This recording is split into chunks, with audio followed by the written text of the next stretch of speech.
All right, here we go. Welcome to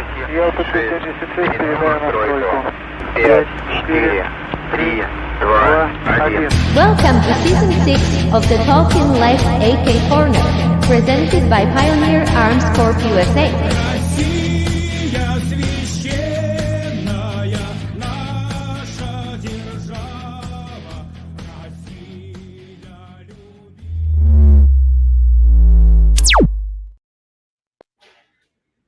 Marco. Yes, I want to show you something. Okay. Yeah, go ahead. Marco's going to show us something. This is one of these cardboard type pictures from the beginning of the 20th century. Oh, wow. And this guy right here is my great grandfather. Oh, wow, man. That is a cool picture. Look at that.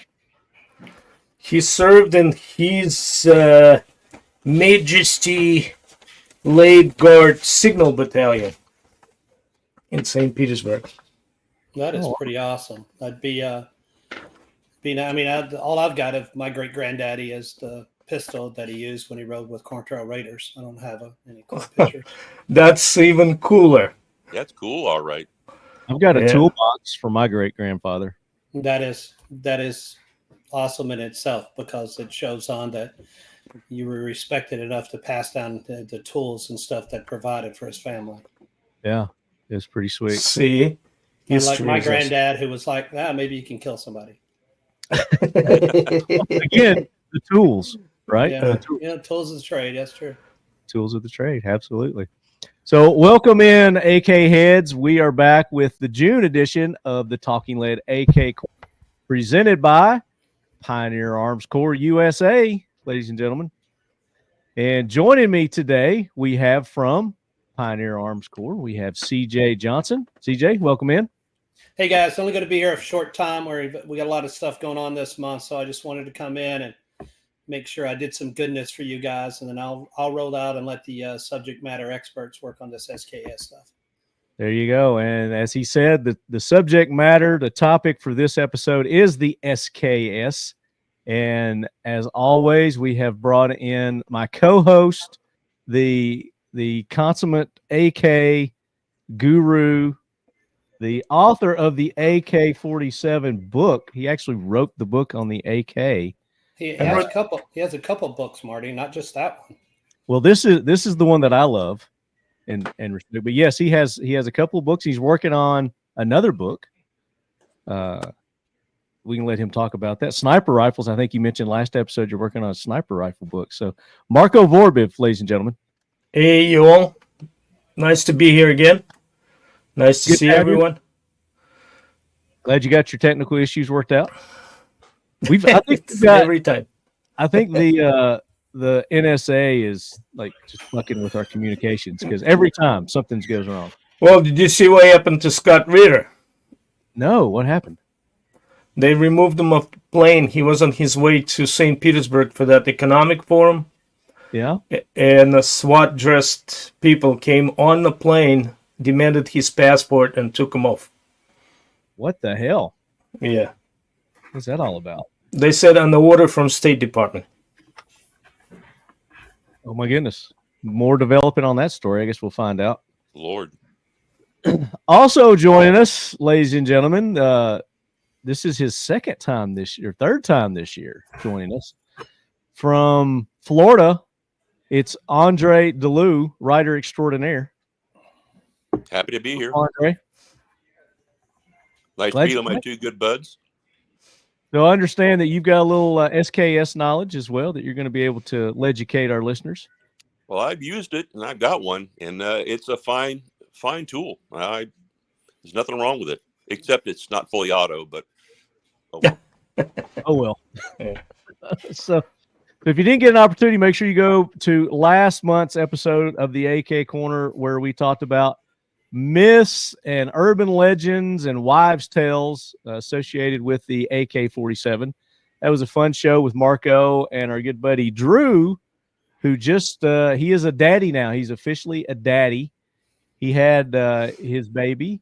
He was a baby boy, Banks William Brenneman. Banks. You ever heard that? Congrats to Drew. He literally was on with us and said any second now, any second. Yeah, and then it was like 4 days after that it happened. Poor Morgan. So, congratulations to Drew. Yeah, go check that episode out. Great episode. Had a lot of feedback from you lead heads, also sending in some of your myths and legends.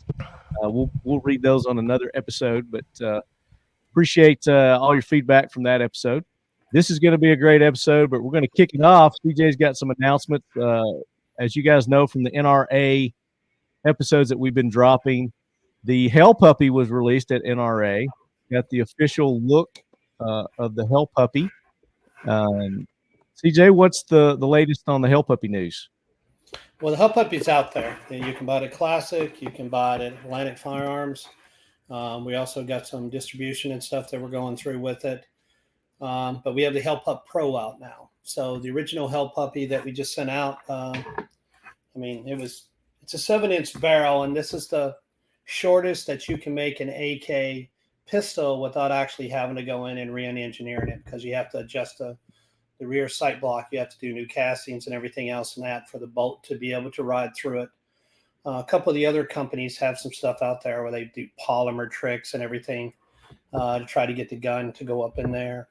The carrying handle to be able to fit up in there like it's supposed to, and then a little bit of stuff in the back. We didn't do with that. We went with, like we always do, steel. So we do steel and polymer, and that's how we get ours to work.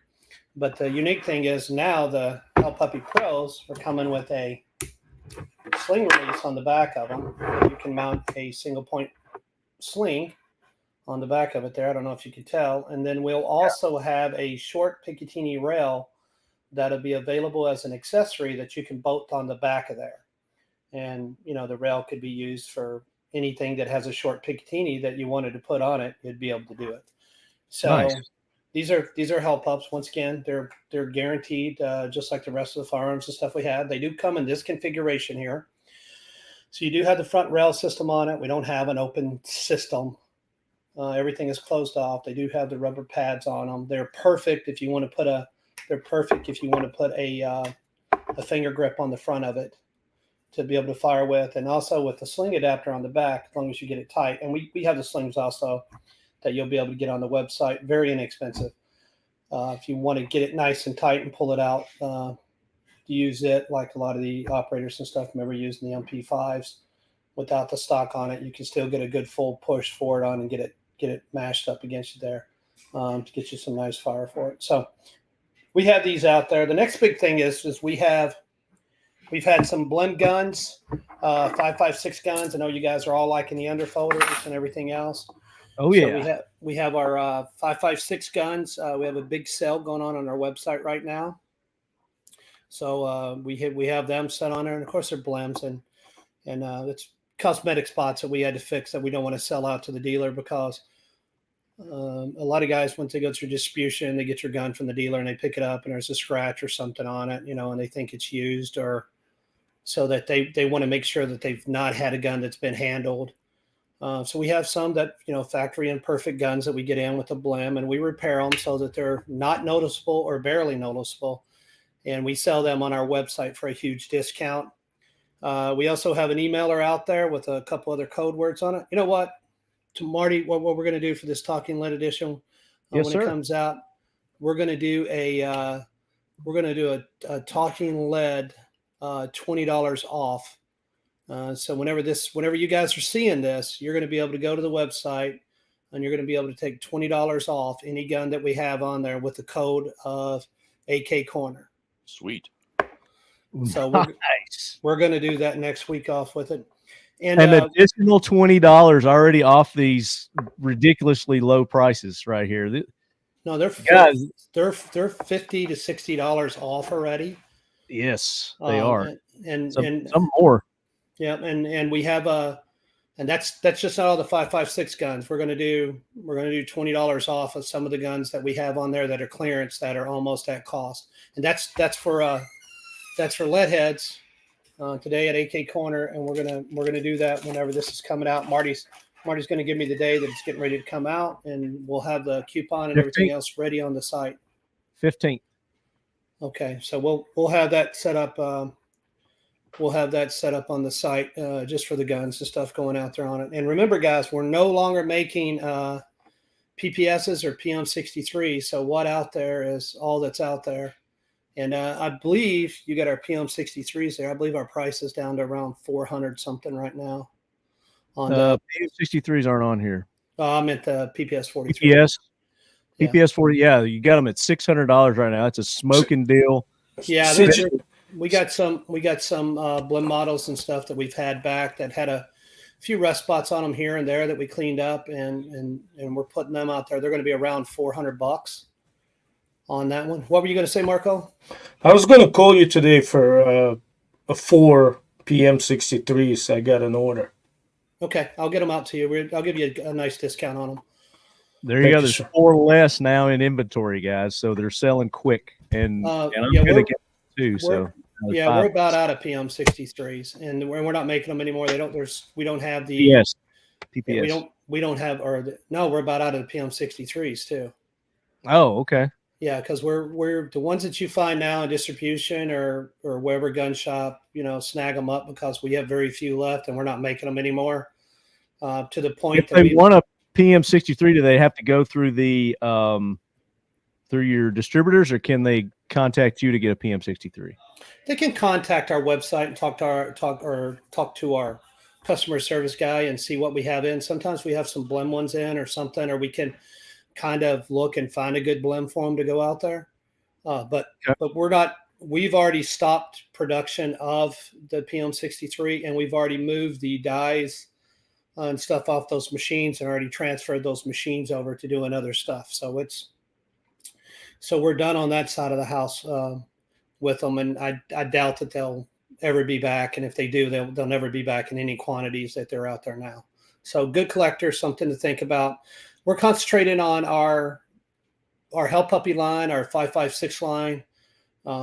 We're working more toward our traditional line of guns and stuff that we have with that, and kind of moving more away from the surplus. Now we are building some custom PPS 43 carbines in 9mm. Oh, wow. So okay. Those are, I don't know if you guys saw the one at SHOT Show or whatever we have, but those will be available only on the website. But they will be a fully functional PPS 43 and 9mm fully operational stock with a faux presser to make it into a carbine link barrel on the front of it. Awesome. So we are doing a limited number of those. Still inexpensive. We're still looking at that $650 price or something else. And if you hit it on the right day, you might get a $20 discount right off the top of that. So we're working on those, and they're coming out slowly because it is tedious. The other thing is if you guys have an SBR that is already set up, a PPS 43 that you already have set up and you've SBR'd it, and you're not happy with the SBR job that you've done and you have your SOT, you can send it back to us, and we will actually remove the JB weld, put the original operating parts and stuff in there that you need for it to be operational. And we'll have those kits also available for the guys that like to do it yourself. They'll be available on the website here within the next month or so, where you can go in and order a parts kit to replace the underfolder stock and stuff inside there, so you don't have to do the big drill hole mess. And JB, we've seen a lot. We've seen a lot of guys out there. They make them work, but I mean they're not pretty. But there's what's the worst you've seen? What's the most jacked up job you've seen on one of those? We had a guy that melted an ink pen for the rear button. So it was a big ink pen. He melted it for the rear button for it to be able to work. And then he had a piece of, it looked like a piece of like real thin metal that he had folded it like 6 times and beat it with a hammer and had it inside there. And then he had a spring that it looked like he took off of a brake caliber or something. It was. If he would have heated it up, it would have been Damascus steel. Well, that's true. I mean, but it worked. I mean, we were surprised it worked, and he drilled the hole out way too big up on the top of it. So that was his only fault in that whole rig was he drilled the hole too big. Well, no, the fault in there is that PPS has such a heavy bolt that it kept breaking the ink pen. Yeah. So, but other than that, I mean, he had it to work. So we were like, holy cow, that's just good on you guys. So he had brought it in, he'd sent it in for another problem. So we went ahead and took all that out and replaced it and sent it back to him. He was pretty happy when he got back. And we try to do that as far as the customers go. That would be a good show, Marco. We could do like nightmare do-it-yourself repairs episode, like the worst you've ever seen, kind of. But then you would discourage somebody from doing it, and it's pretty much the huge well of entertainment would run dry. Well, it's just not the entertainment, Marco. I mean, the reason that we have the guns and the way that they function now and the better that they do it is the tinker. I mean, there's a well-known guy that I think you've met and you know that tinkered around, and his name was Mikkel. And he the ultimate tinkerer. Yeah. What's the saying? Was something pretty cool. Yeah. Tinker around and find out, right? Yeah, that's you've got to put the effort in there. Introducing our new belly band holster. Whether you're hitting the gym or running a quick errand, our belly band is one of the most comfortable and safest ways to carry your firearm. The center section allows you to carry most common pistols. Left or right-handed, this has you covered. A hard laminate trigger shield protects the firearm's trigger from unwanted intrusion, giving you ease of mind while carrying every day. 2 elastic sleeves give you the flexibility to carry other everyday items, such as spare mags, flashlight, knife, or pepper spray. 2 zippered pockets run on both sides, offering the option to carry smaller items such as money, cards, or keys. Flush fit on your lower back or waist, easily keeping your setup discreet no matter how you choose to carry. Utilizing 3D spacer mesh, these channels allow for exceptional and efficient airflow, giving you maximum comfort and keeping you cool. Carry whenever you want, how you want, with our new belly band holster. Available now. Mission First Tactical is the official tactical accessories provider for the Talking Lead podcast and the Leadhead Brigade. Use the code LEADHEAD for an exclusive 20% discount on all orders. Now, we were talking about, we were going into giveaways, and what's the next thing that we've got that was going on, Marty? So today we've got the big June giveaway from Pioneer Arms Corps. It's the 7.62 Grom with the RPK stock. Check that one out, CJ. Yep, that's pretty cool. Looks like somebody scribbled on it. With the big pen. Yeah, use a big pen and a paper clip. Yeah. So holding your rifle upside down means friend, right? Means friend? Yeah, that's how you recognize that when you see your comrades and at a distance, if you hold your rifle upside down like that, so they can actually identify you as friend. Okay. I did not know that. You're not a threat, yeah. That's awesome. Thank you for that little bit of knowledge. So you were talking about giveaways. So are you going to like shock us with something today? I don't know. What do you get? What do you think, Andre? I tell you that talking about customer service for Pioneer, I've been in the shop, and I tell you, whenever somebody calls in with a problem, they are treated with absolute respect, and CJ does everything he can to solve the problem. I mean, if you want customer service, Pioneer is superb, and CJ really doesn't give himself enough credit. It really is good. And if somebody comes up with any kind of an issue, they solve the problem one way or the other, or they'll just go ahead and say, "We'll send you a new one." Well, we're customer service oriented. Just remember, being a dick gets a dick. So I've seen that too. I've seen people call in and they're kind of like not too nice. And I understand you're not happy, but let's fix the do problem. unto others as you have them do unto you.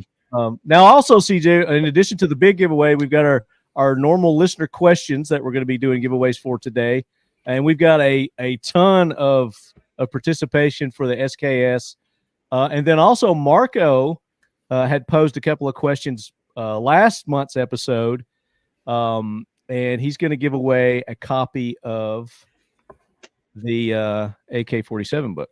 Oh, that's Damn like it, Marco! I just book. bought 3 copies of that. Deal. I could have just got one today. Oh, Marco, I got to tell you, I've been lugging that book around for about 2 years trying to find you so you could sign it. So sooner or later, we're going to get together and you're going to sign that book because I really want to get your autograph in it. Send it to him. it's not a big deal. Yeah, then just let me know, and I'll. Of course, that ruins the value of the book, but you can't sell it at the flea market because somebody says some idiot written something on it. so just take it. Forget about the quarter. Just take it. And but no, I can whisper you and CJ the right answer, and then you get your entry in. No, I want you. Hey, CJ, Brandon is wearing this T-shirt out. Yeah. Oh yeah, like 3 times a week he's got that thing on.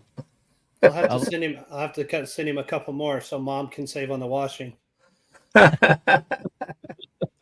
It's sad about the 28-year-old. Yeah, sad comment. Did you get these shirts put on the website? Are they up? We have some on there. We don't have the blue one on there yet, which we're getting ready to get all of them put on there. So we're working on toward getting, on our website, we're working toward getting, Cordova set up on it to help our customers out if they, want to buy a gun and financing it. So we've got big things going on here at Pioneer. We've got some sales going on to help our customers. We know it's summertime. We know it's slow. The economy sucks.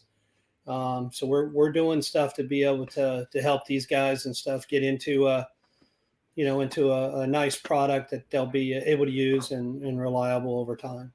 You're not going to get a better AK for the price. All these AKs that are out there right now that are for sale that are double the price of this are half the quality. And I mean, why not go ahead and get the Pioneer Arms USA and go to their website? Like I said, you get an excellent deal. You get another $20 off using the AK Corner discount code. And that's firearms only. You use that code, you get another $20 off the firearm. That's it's exceptional value. Exceptional value. We're going to do 20 plus 1. You're going to get $20 off plus a magazine. And it just keeps adding up. So use that code, AK Corner, $20 and a magazine.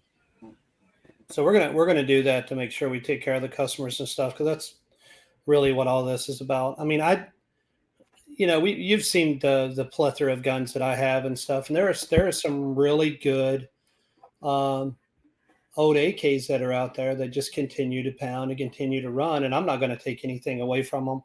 I will just say that there's not another AK that you can buy in the world and that you can have an issue with it after you've had it for 2 years and the customer service is no problem. We're going to take care of it. Well, there you go. So, CJ, we're talking about the giveaway for today. Okay.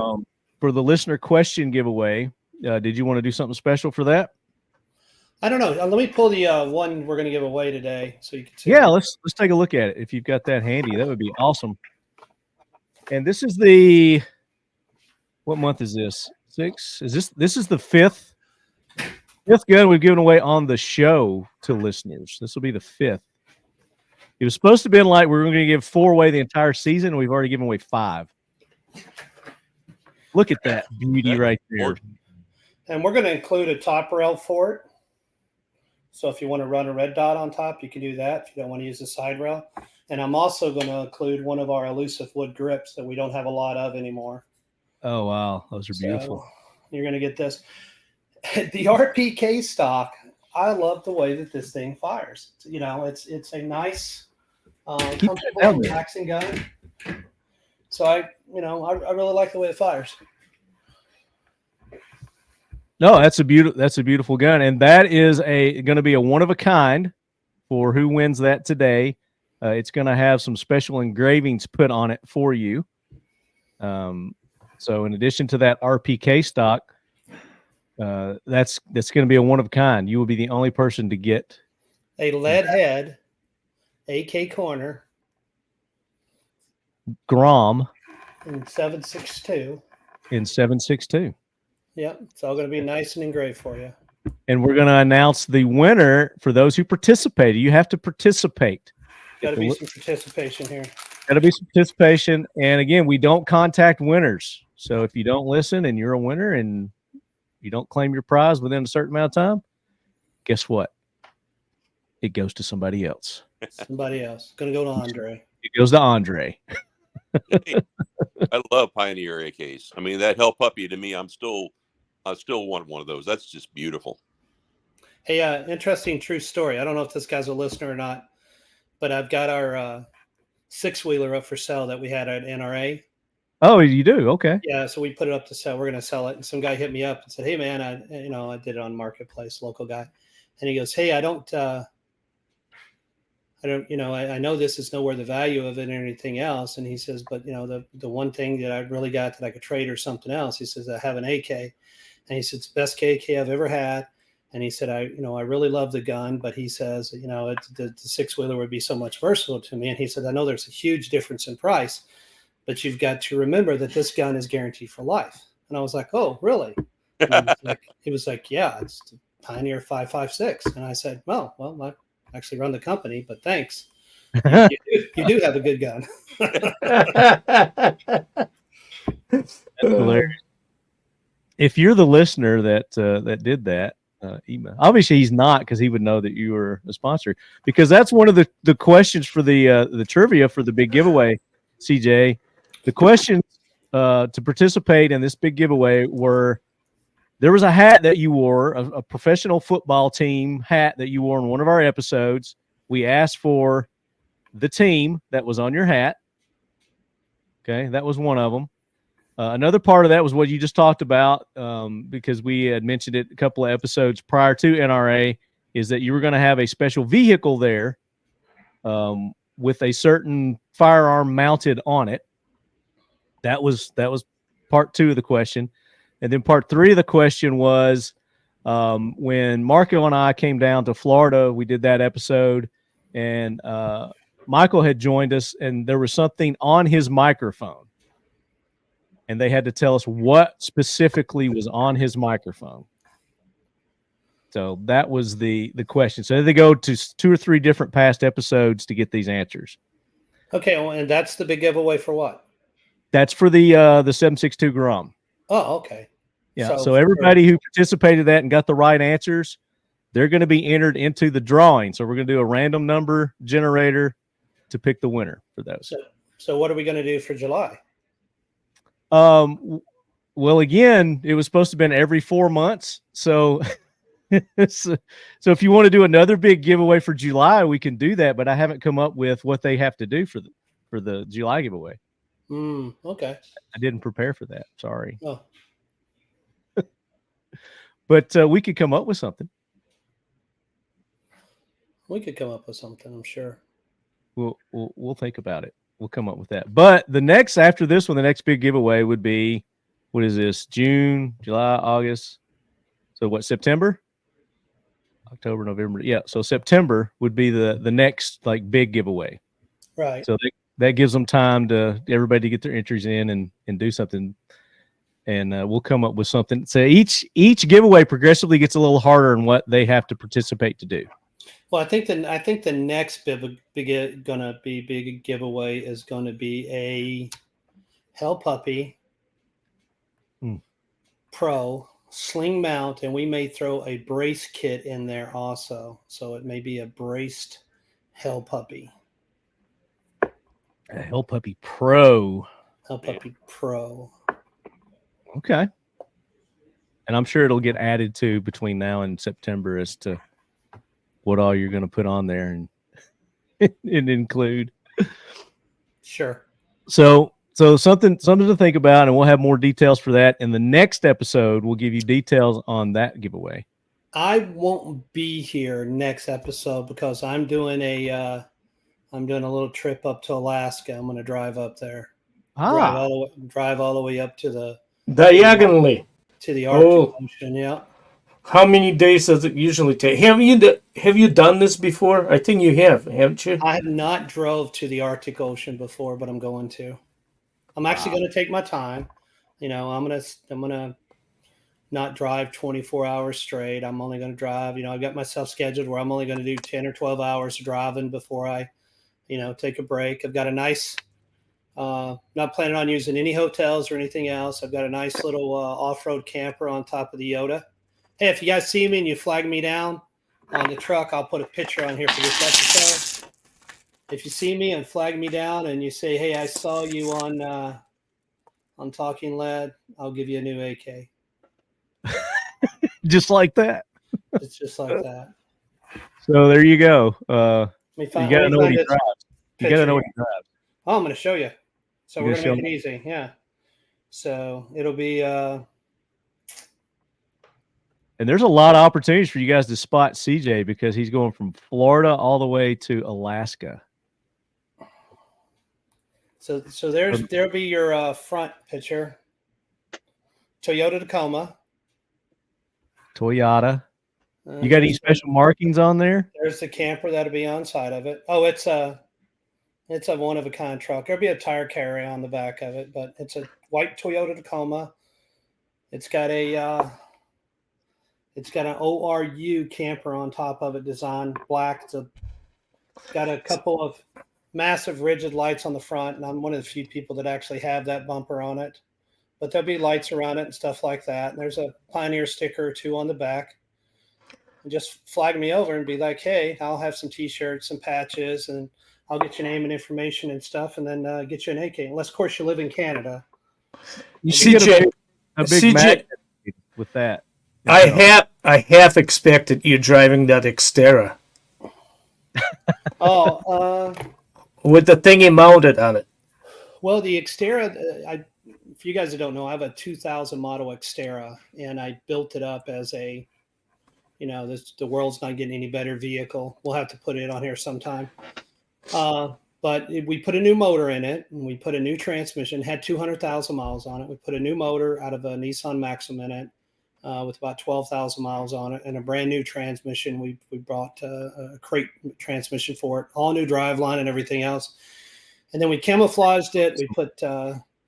We put mashed metal on the windows and a mount on top of it where we have a pintle and a hatch set up for a PKM to go up the top of a belt fed. I think Marco drove it while I was shooting at it. I think he peed a little bit because the brass was right on the windshield. A bit of poo come out. A bit of poo. But I have that, but I didn't take that up there because I actually have it stored in a Connex because kind of one of those guys. So I got an EMP proof with some ammo and some fuel with fuel stab in it and stuff like that. And we're using it for the day whenever something happens that we've got a good reliable vehicle to be able to go places. And the reason I didn't do it to my truck is I love my damn truck. It's a good solid daily. But if you guys find a truck, I'll give you an AK. Just hit me up. Just come up. I don't care if you got your buddy with you. I'll give you 2 AKs. So of course, not on the spot. He's going to ship them to your FFL. Yeah, I can't. You know, unless I've got one laying in the truck or something, but possibility. But and of course, the details of your TripAdvisor is top secret. No, it's not. I'm gonna put out when I leave Florida. Your itinerary. Yeah, and I'm just gonna go to our Facebook page because you're gonna see, you know, truck stops or places that I stop inside of their different locations. I will say that I'll be doing a lunch break in Georgia. I'll be doing a stop in a little place in Kentucky. I'll be in Sioux Falls for the night. I'll be around Chapman, Kansas for the night. I'll be in Billings, Tennessee. I'm coming right through Tennessee. I'll be having lunch with Marty, or maybe dinner. It depends on what time I come through because I'm stopping. Maybe breakfast. Maybe breakfast when I come back to hit Marty up. But I'm going to be in Billings. I'm going to do it both. Do it what? I said, hit me up both, coming and going. I'll let you know. And then I'm going to stop at Little Bighorn at the park up there. Been there before. Oh, how nice! But this would be a good question for the future answers. I was a platoon sergeant in the actual not the actual company, but the actual company troop name of Charlie Troop, which was the soldiers that were at Little Bighorn. I actually served in that unit for many years, and I have my spurs, my Stetson, and a lot of respect for the 7th Cavalry. And I actually stopped by there. I've been there a couple of times, and I always, if I'm within an hour or 2 hours, I stop and pay my respect to not General Custer, because they moved his old ass, but the troopers and horses are still there, and I pay my respects to them and and the Indians that they fought.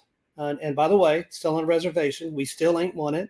So good on you guys out there for that in the Crow Nation. Yeah. So, but yeah, going to go through that and going up through Billings, and then I'll be coming back down, and I'll be doing a different route, but I'll be doing some posting to go up on. So you watch your Facebook. I'll have patches, hats, T-shirts, and just flag me over. If I'm going down the interstate and you see me, just pull up next to me, give me a thumbs up, and point over the side. Hey, you know what you should do? You should take that that hell puppy with you, the one for the next big giveaway. One word, Canada. Yeah. That is a big word. Yeah, you're going through Canada. Yeah, I guess you can take that through Canada, can you? Yeah, it's difficult to drive to Alaska unless you take the ferry without going through Canada. Yeah. So smuggle it in, and then that makes it even more valuable when you give it away. You get smuggled through whenever I get out of prison and I can give it to them. Yeah, exactly.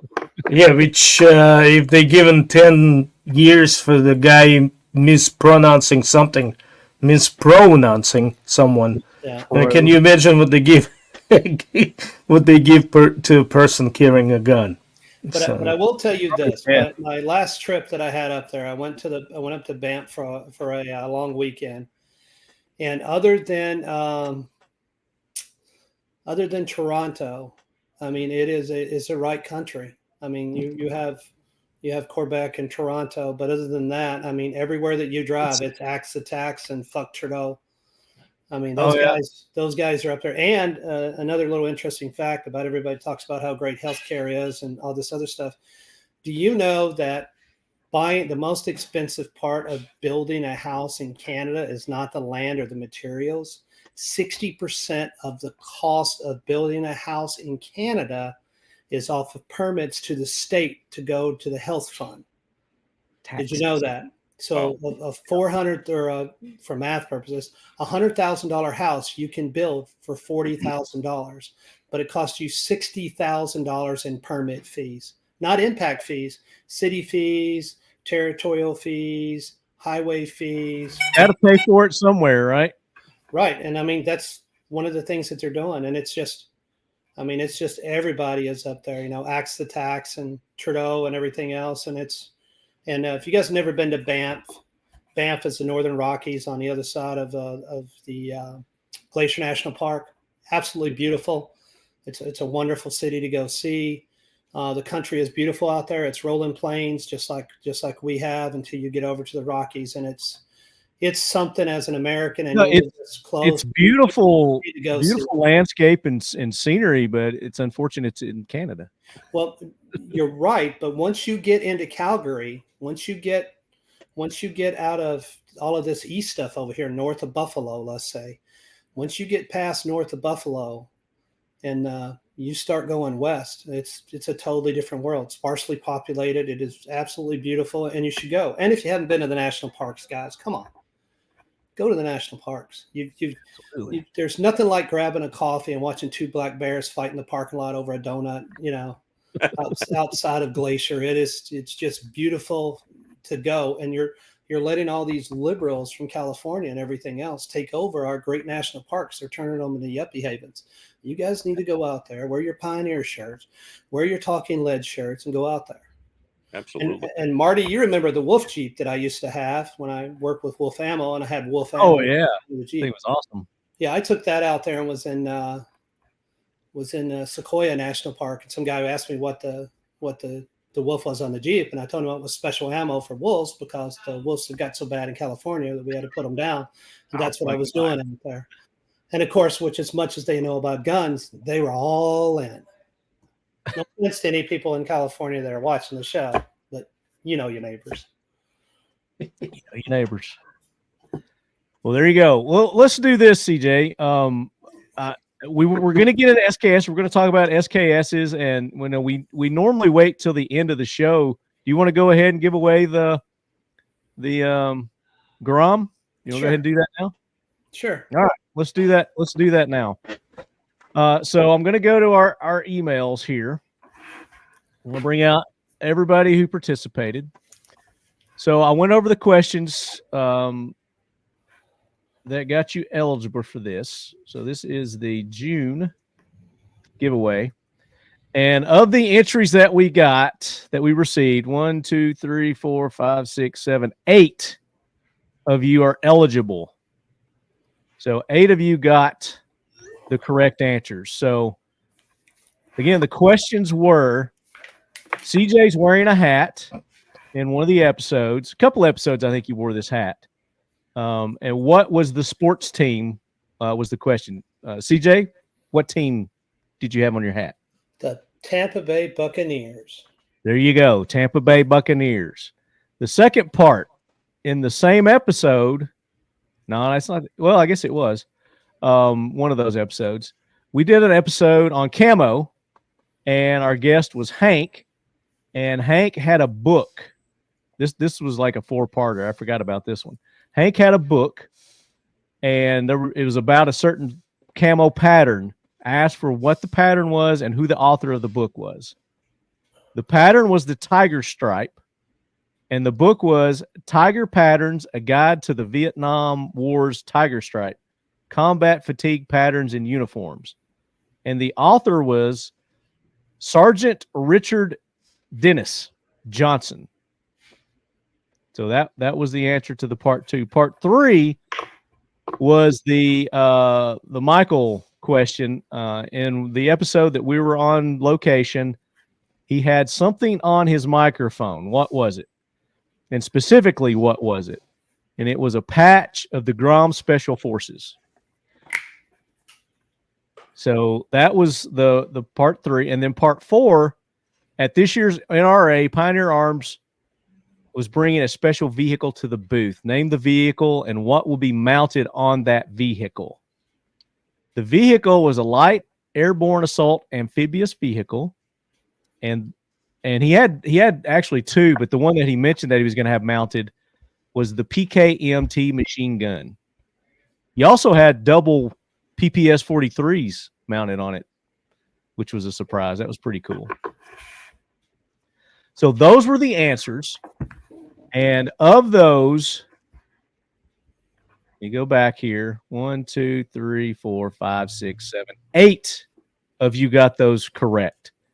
And Alan S., Nathan S., Austin W., Evan F., Michael P., Alec R., Kemosabi O., and Jerry B. are eligible for the giveaway. So we're going to do a random number generator, and in the order that I read your names there, that's your numbers. So I'll pull up a random number generator here.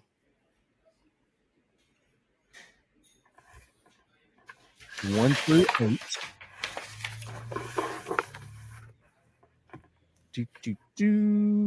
8. And we're going to generate. So here we go. This is on calculator.net. 1 through 8. Number 8. So number 8 is, where's my emails? Jerry B. And Jerry B had all the answers. 1, 2, 3, 4. Just double check.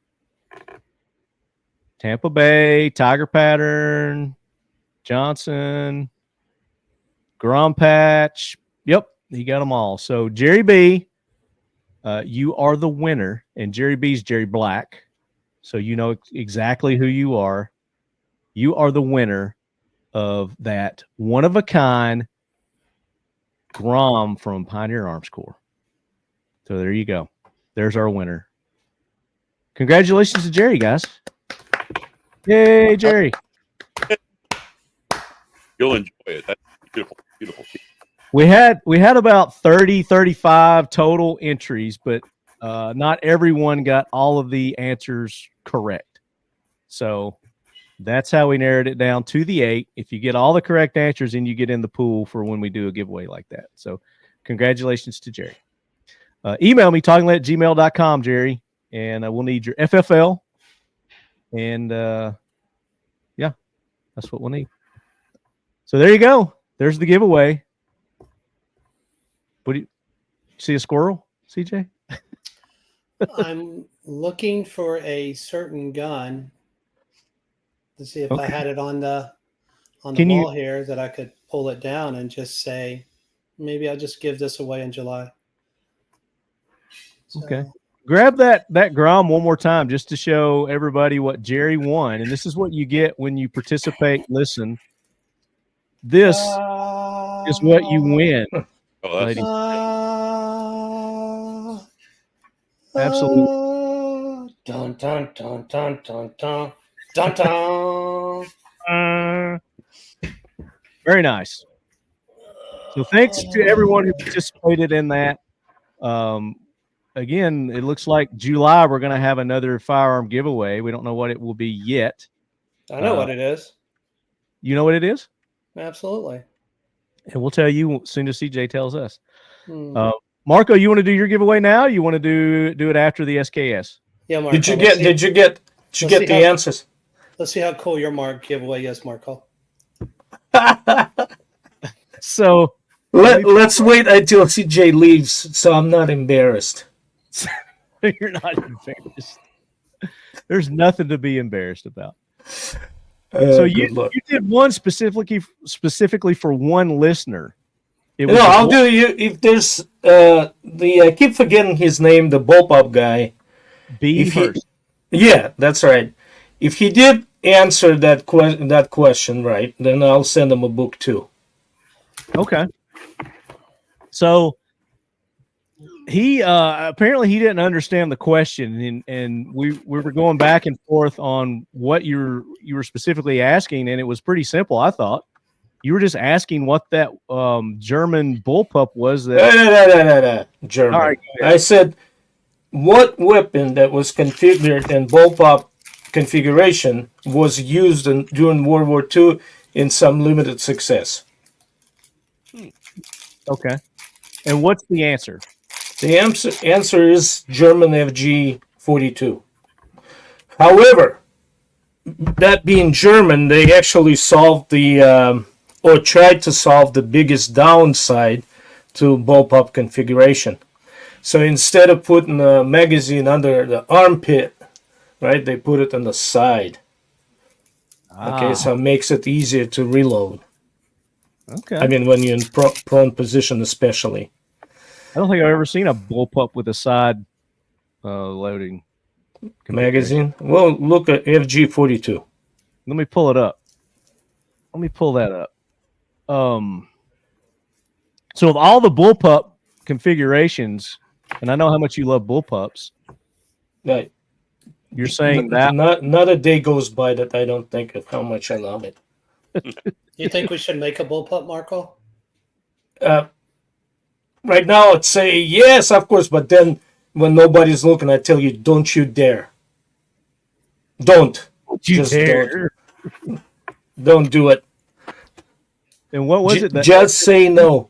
SMG? Is that what you said? FG-42. Oh, FG-42. G-42.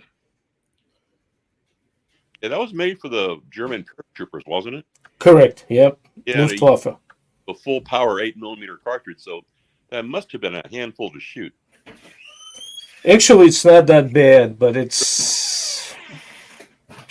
Is that it? Yeah. See if I can pull that up bigger. Did that get bigger on y'all's screen? Yeah, they made a couple of different models. One has got a really angled pistol grip. Correct. Yep. I think that was the earlier one. And they had to build in the bipod and stuff, and that weird looking needle bayonet that goes into the tube and then comes out, and you reverse it and put it in. Yeah. Oh wow, that thing looks heavy as crap too. Yeah, it has to be to shoot that 8mm Mauser cartridge. Yeah, because it's trying to destroy itself every time it pulls the trigger. Yeah, That is an absolutely beautiful gun. that is really nice. And that's the reason why I said it had the limited success, right? Yeah. Well, Look at that grip on that one. Ounces Yeah. lead to pounds. Pounds lead to pain. Can't say it any better than that. If that was any lighter and you try to shoot that thing fully auto with 8mm, it'd beat the crap out of you. Well, There's somebody probably like you, us real men, would have been fine, Andre. Oh, okay. Wow, I've never seen one of those before. That is something different. I'll give it that. I seen one in the museum in Belgium that they had there. Did they use that on Crete when the Fallschirmjägers took over that country? Yes. Interesting. Yeah, because that was their paratrooper rifle, their assault rifle, like our SAW would be now. So there you go, B. Hurst. There's the answer to the question. That's me, CJ. Your phone? Yeah. No, I just sent something to you. What did I do wrong, Marco? No, nothing. I'm just something unrelated. All right, next trivia question that Marco had was, Marco, you remember your other one? And this was for the autographed copy. Remind me the subject matter. I am going to do that right now. It was the AKML. What does the what does the L stand for? Yep. So because traditionally, when the Russians would install the side rail on the gun, it would have a designation N, like let's say RPK N or AKS-74N, standing for night vision. What does however, when they did this to AKM rifles, the AKM rifles were designated AKM-L. And what does the L stand for? Do you want me to read our participants' answers, or you want to give them the answer? No, I mean let's hear what they came up with first. Okay. All right. So this is Jonathan Giddy Up Gallup. Just listening to the AK Corner podcast. What was the AKML and what did the L stand for? The AKML was the night vision scope variant, but the L stands for the designer name of Lavina.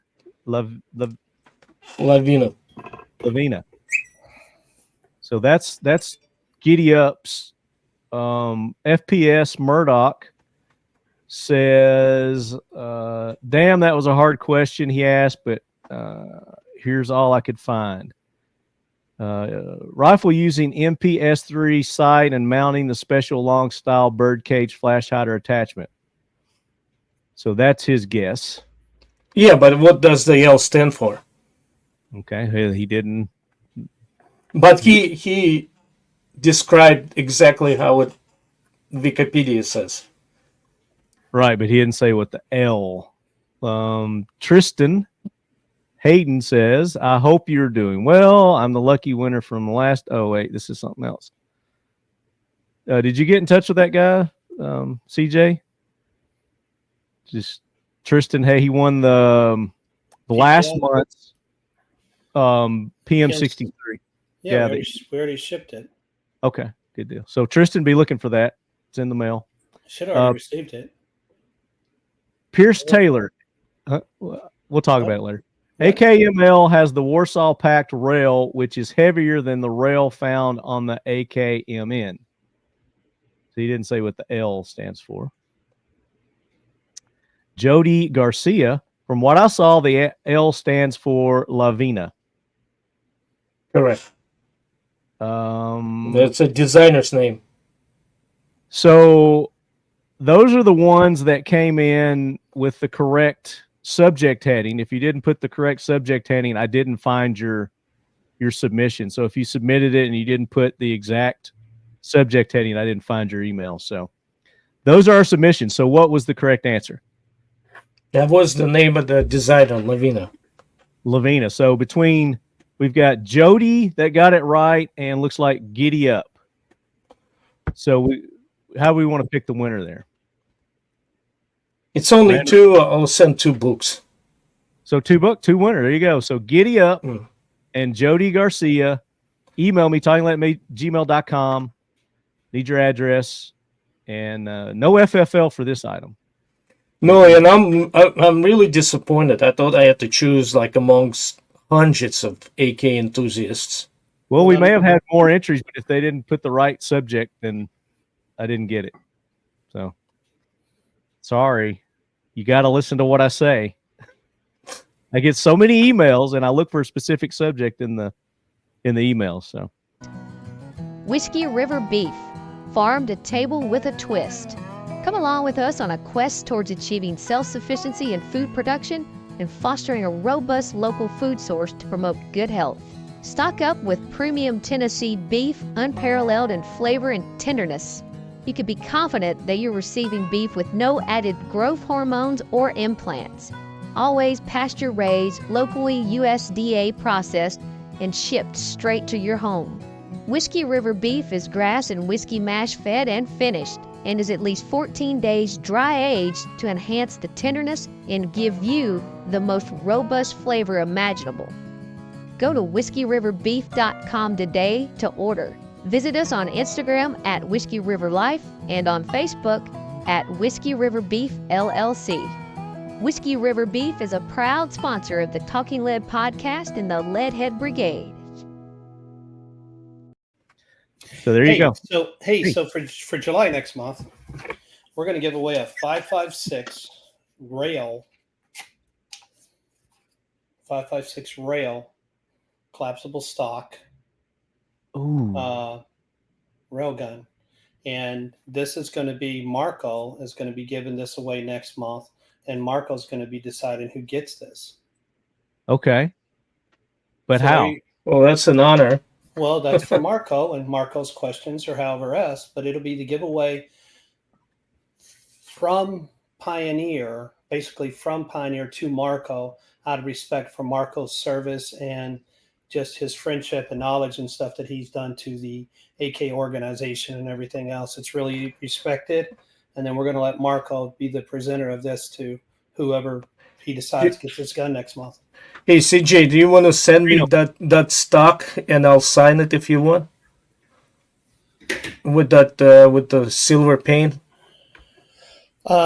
We can do that, or you can send me a copy of your signature and we'll have your signature laser engraved on it. Even better. I Wow. just happen to have it right here in this book right here. I have a signature too, Marty. But Hey, can you put Marco on the engrave that in the Don't body of it? That would be awesome. Marco. this Or guy put right here. MV. Put MV on there. That'd be sweet. and Hey, via guys. Gusa. And it's Hey, the 4th. It's the Independence Month, 4th of July. And all that. So that's a great giveaway for July. That's awesome. So, guys, I'm going to bounce off here. I will say that I got to shoot a lot of SKSs. And as you guys know, anything about me, I was in the Balkans during the war over there on a peacekeeping mission. And we got to find a lot of really cool guns with the little plus on it. Marco knows what I'm talking about, the little Servia scratches and stuff on side of it. And I actually have one I was trying to dig up today. I actually think it's laying in a Connex at the range, which is a shame. But I actually have a old SKS that has got a lot of the markings and stuff on it that were used during the Balkans. Can you send me a picture? Great. Well, I will give you the gun if I could find it. Probably give it to Marco. I just don't know where it's at. You know how disorganized I am at the range. Hey, great show, guys. I appreciate you being here. We got more. Oh, absolutely. So More stuff going away. Watch us on the Facebook page as far as where I'm going, and I'll throw some stuff out there. And if seriously, I'm going to give away some guns. I got some nice swag and stuff I'm going to give away on my trip up through there. So we'll be able to. For this episode, for our listener questions, this episode, you want to do a shirt, hat, and patch for the listener participation? Let's do that. Let's do shirt, hat, patch. Shirt, hat, patch, PPS 43. PPS 43. You don't have to do that. It's just, this is plenty. The listeners love you. They appreciate you. You know, the great thing about me, Marty, is I'm a point in my life where I don't have to do anything. You just don't give up. I'm so old, I don't have to pay taxes anymore. What are they going to do? As a matter of fact, I'm totally disabled. I don't have to pay taxes.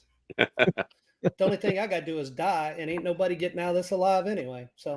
Oh my gosh, that is awesome, CJ. Thank you, guys. There you go. Marco's going to do the giveaway of the PPS. So whatever questions comes up, we'll do a pig patch, aka Marco in Afghanistan. I was about that red because I burned from that stupid sun. And then that's for sure. We'll give a Andre underdog because everybody underestimates him patch, and we'll give a hat, and we'll give one of our fancy T-shirts out. I'll need what your size are, guys.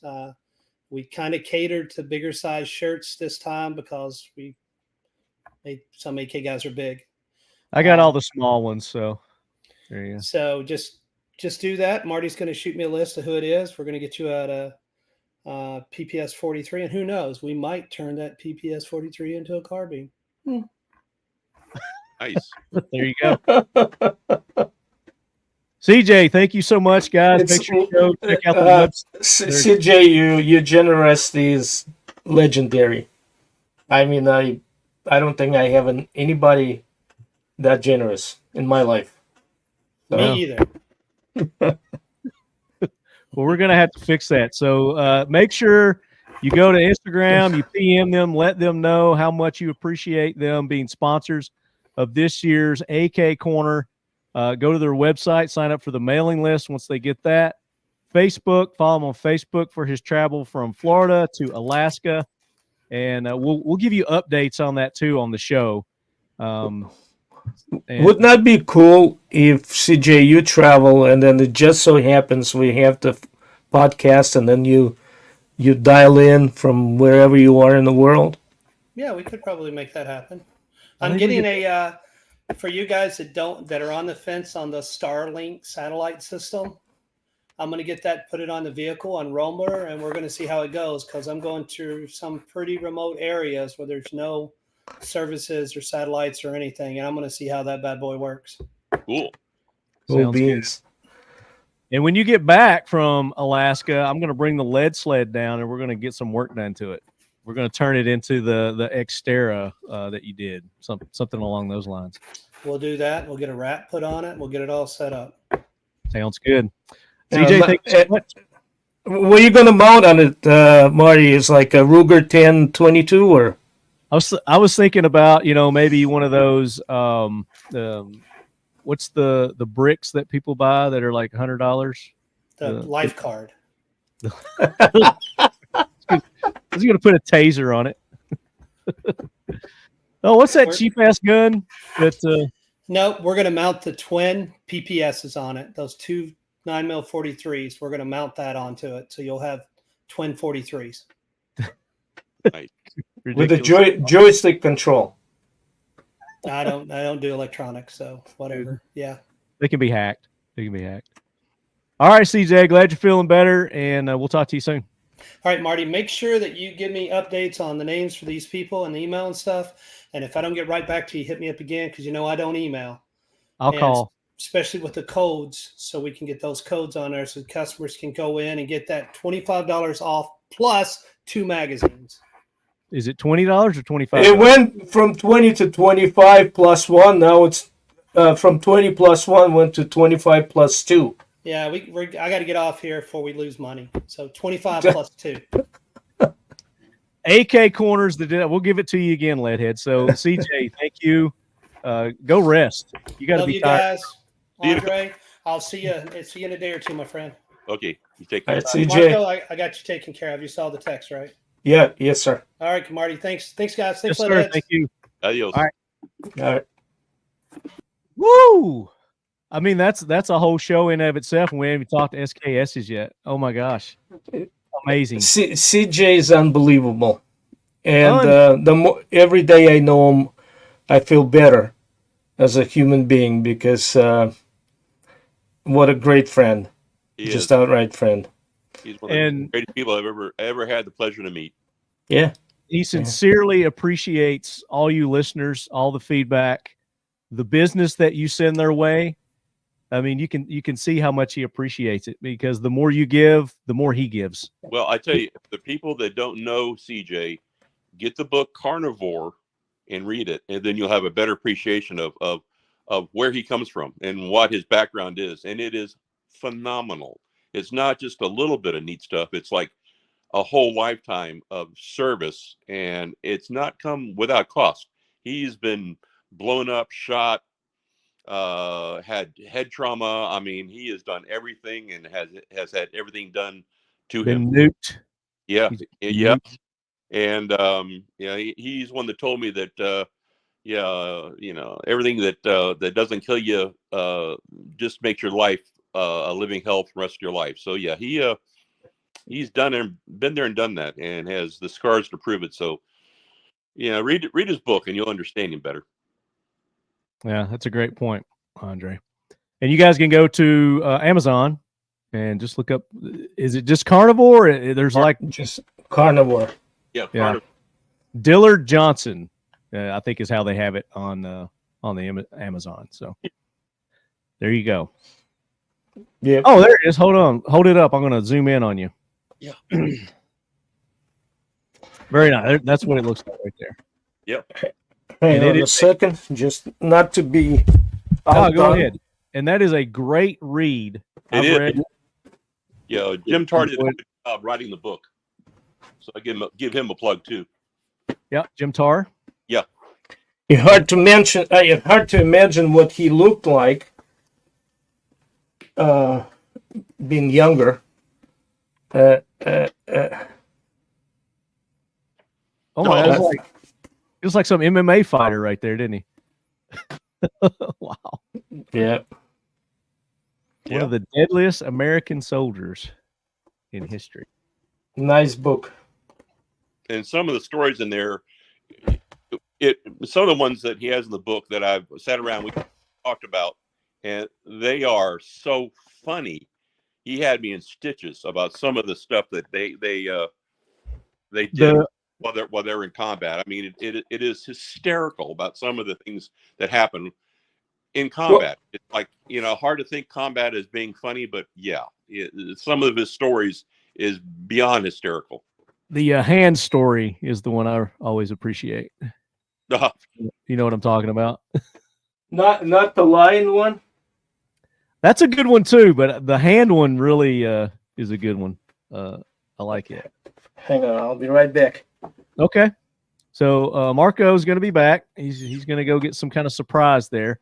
But for all the winners that we just announced, email me, talkingled@gmail.com, and we will get you your prizes. For those that shirts are involved, we're going to need your shirt size. But what a way to kick off the show. Like I said, we've not even got into the subject matter yet, SKS. So I know a lot of you are waiting on that, but we're going to get to it as Marco is looking for something there. What do you think he's looking for, Andre? What are your guess? He's probably looking for an SKS. I think so. Do you have your SKS handy? I do. Okay. Grab your SKS, because we're gonna talk about it. I don't own an SKS. Shocker. I've never really had a desire to want one until I started doing the research for the show, and I definitely want one now. Well, I told you that I got this for a prop for a video that I was doing for Naval Special Warfare, the UDT SEAL Museum, and I needed something like this, so I ended up just getting it because, well, I didn't have a shooting purpose for it, but it's like, well, yeah, so I'm just getting props. And ended up that at the time they were just so incredibly inexpensive. That was back in the days where SKSs were dirt cheap, and ammo was dirt cheap. Yeah, show it. It's not in frame. Let's see. Let me find a way to get this in frame. Move it towards your face. There we go. Then it would work. Okay. And that's a Russian SKS you got there? Chinese. Oh, that okay. Yeah, Type it's 56? not really an SKS. It's a Type 60. 56. 56. 56 assault rifle, which is not the same as their Type 56 AK version. It's the one that they copied from the Simonov. Same thing, same everything on the gun. It's just a matter of it's just Chinese made. And I cannot talk to, and I can't speak to let me see the front end of it. Parts are compatible or not. But let me see the front end of it, like where the bayonet is. Okay. No, can't see it. Is it the spike or the flip? It's the spike. Okay. Move it towards your face. There you go. And also, okay, see that disassembly lever Yes. on the back of the receiver? Yes. Let me see that part if you don't mind. Mm-hmm. Yeah, you got the earlier version of it, of the Chinese Type 56. Yeah, that I believe because I got this many years ago, and I think I paid like $200 for it at the time. Oh yeah, I remember still living down south in Alabama, and you would walk just about in any pawn shop and pick a Chinese gun for about $39.99 or something like that, Oh, yeah. or $45. The guys back in the woods loved the SKS for a very nice truck gun for deer hunting, because it was cheap enough that you could leave in the truck. I mean, the 7.62 by 39 rounds were pretty effective for like deer hunting. So yeah, it was quite the woods guns for a lot of guys because it was inexpensive to shoot. So yeah, it was marvelous. Alrighty. Well, what I have here is two Russian guns, Oh, okay. Oh boy. and one of them, this one right here, is like new, but it's been refurbished, Okay. which tells us the painted or re-arsenaled, rather, not refurbished, painted boat carrier. We'll give that away, but it's a 1953 Tula Nice. Yeah. with the matching stock. Serial numbered. Yeah. So this right here, I just want to point out one detail. See this gas tube lever right here? Yeah. It's a lot like AK with the little lip, if you would say, so you can get your finger under it. Yeah. You see that? Yeah. And here is one of my favorite guns in my possession. Is the second iteration, second version of SKS, which is, and if you see here, this latch right here, this right here is more like, they call it a snowman. But you can see where, see, there's no more lip to do it with your finger, but you do it with the tip of the cartridge, or with the tool from the cleaning kit. Oh, why do you think they switched to that? I have no idea, quite honestly. So I was kind of hoping that you would not ask me that question today. But the beauty of this gun is this thing's been used. Not necessarily in combat, but probably with the guard duty. So all the edges on it are shiny. Got the beauty marks. Yeah. And let's see. That's beautiful wood on that too. Nice. That really is. That's not laminated, is it? That's just No. This one is not laminated. This is the actual solid wood. And so what year is that, Marco? It's probably 1955. Approximately, 1955. Yeah, because it's sanitized.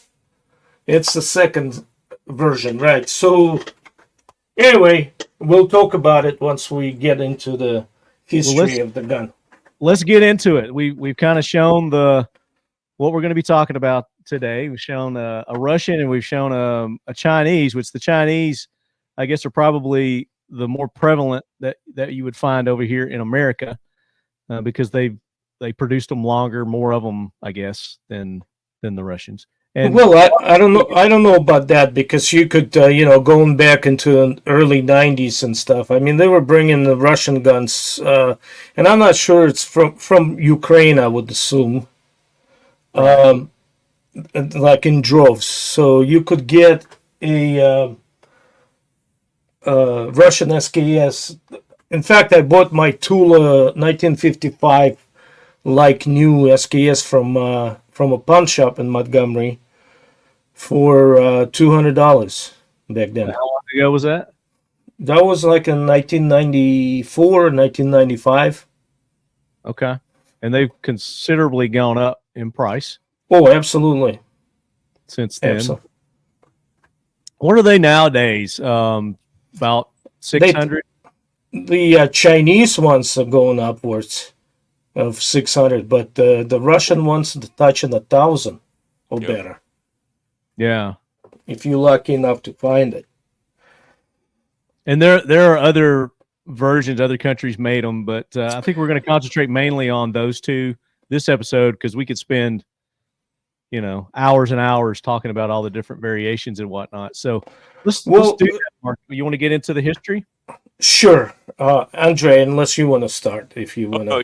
No, you're the expert. What I know about the SKS, I just know that it was made Guys, they had the intermediate round was the way to go, and they went at 10.62 at 39 was like the round that the Russians wanted to go ahead and use, and then they said, okay, the first rifle that used the 7.62 by 39 was the SKS, and then after it was in service for a while, then they said, well, it's really good, but it's not fully auto, and our battle fighting strategy is like we need to have fully auto weapons, and so that's when Kalashnikov's design bumped it, and so its operational lifespan in the Russian army was relatively short, and because it was superseded very quickly by the AK. But for intermediate round, it was a great start, and it's because at the time the Russians were still in love with the 7.62 by our 54R, and going to the intermediate round to them, I'm sure, was about as traumatic as possible. Well, work on intermediate cartridges. A lot of people think that, the Russians first start capturing those Sturmgewehrs or whatever in 1943, and then they said, let's make our own, intermediate cartridge. In fact, the intermediate cartridge, or let's say less impulse, lighter rifle cartridge, was actually suggested by Fedorov back in 1905. Yeah. And the test started with the basis of his,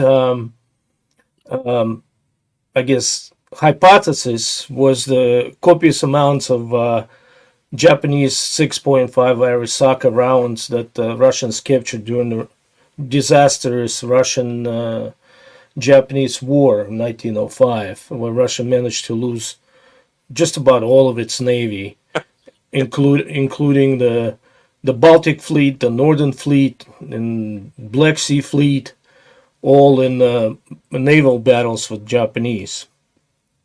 And so he proceeded to design his first automatic rifle called the Fedorov Automat in 1916, which was produced in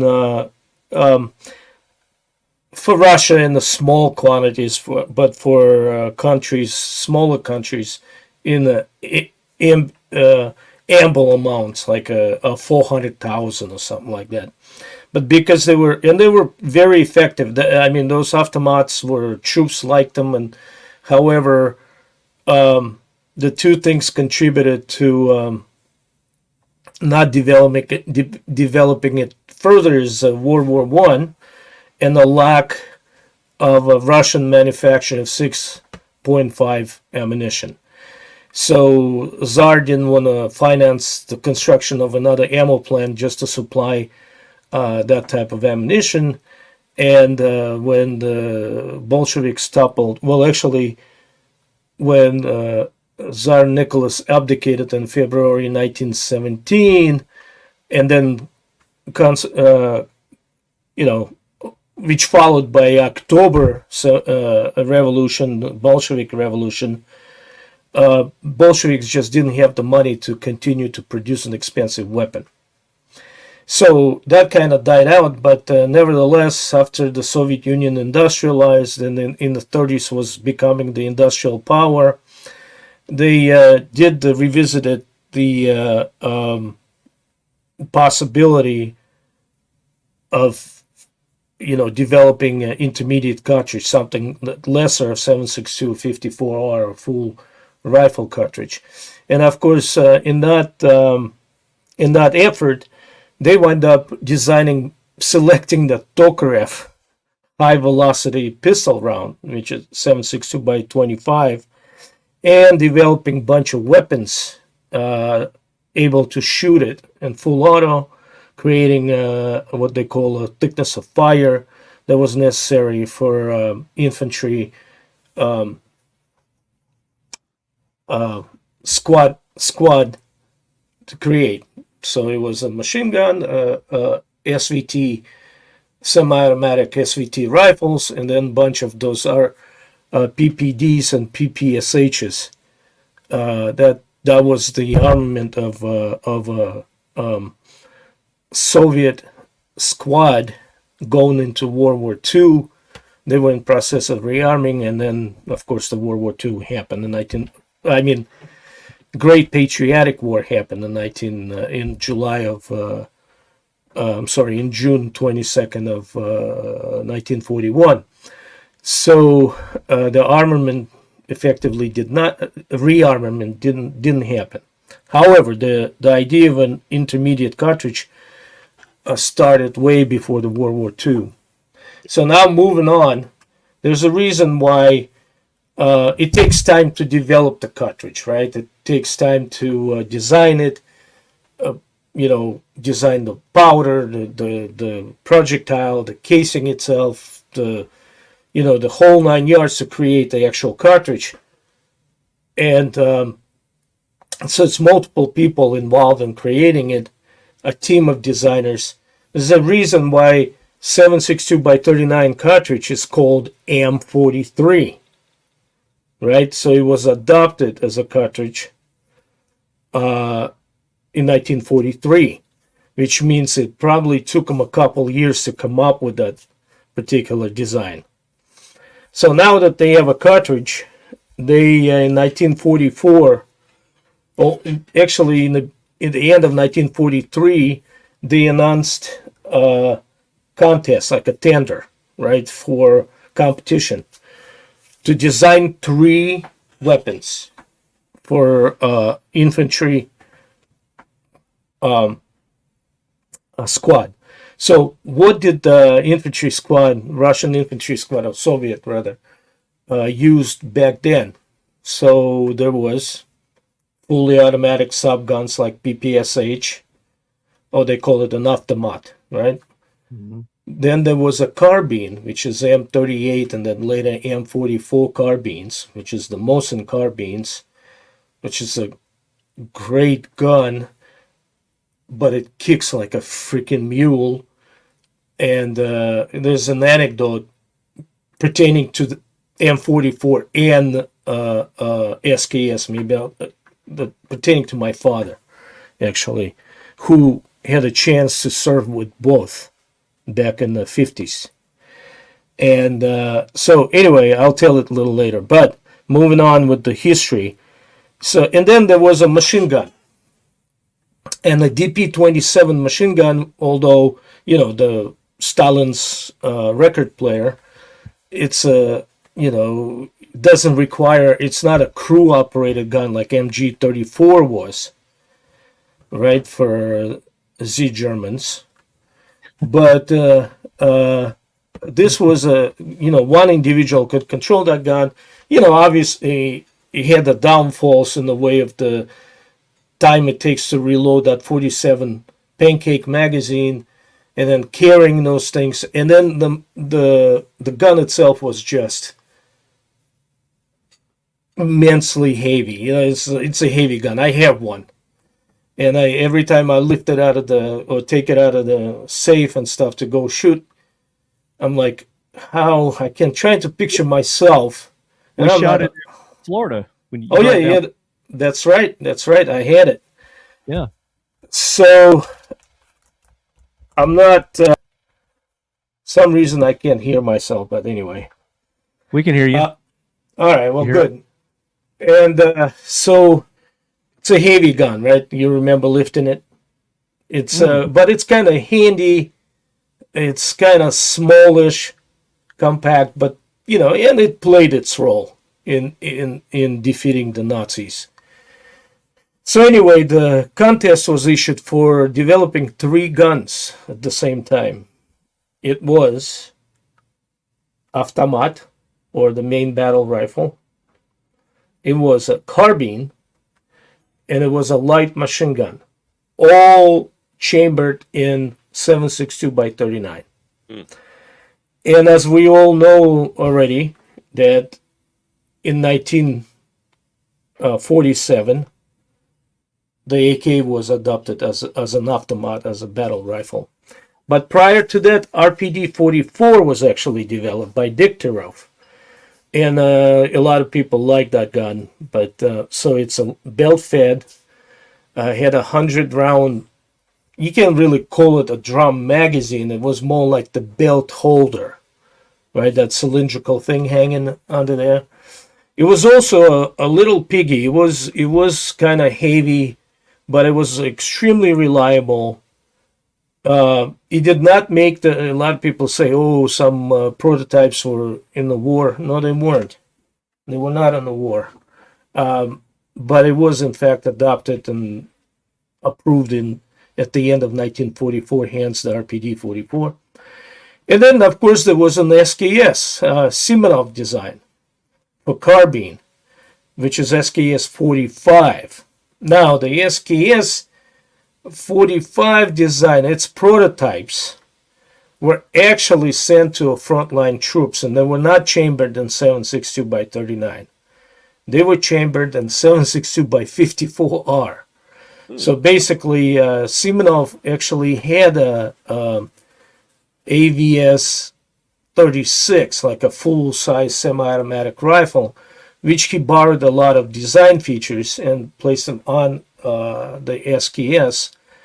And so they were sent to some northern front or something like that.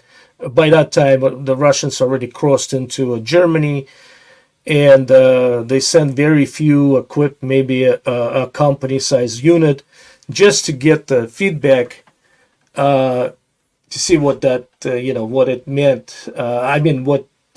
Just to get the feedback from the troops. And actually, based on the feedback, the troops, they basically rendered that particular company useless. And they quickly removed them from the battlefield, and that was the end of it. But in 1945, the SKS design gets approved and adopted by the Soviet military. Now, I guess I'm going to have to start with the my father's anecdote.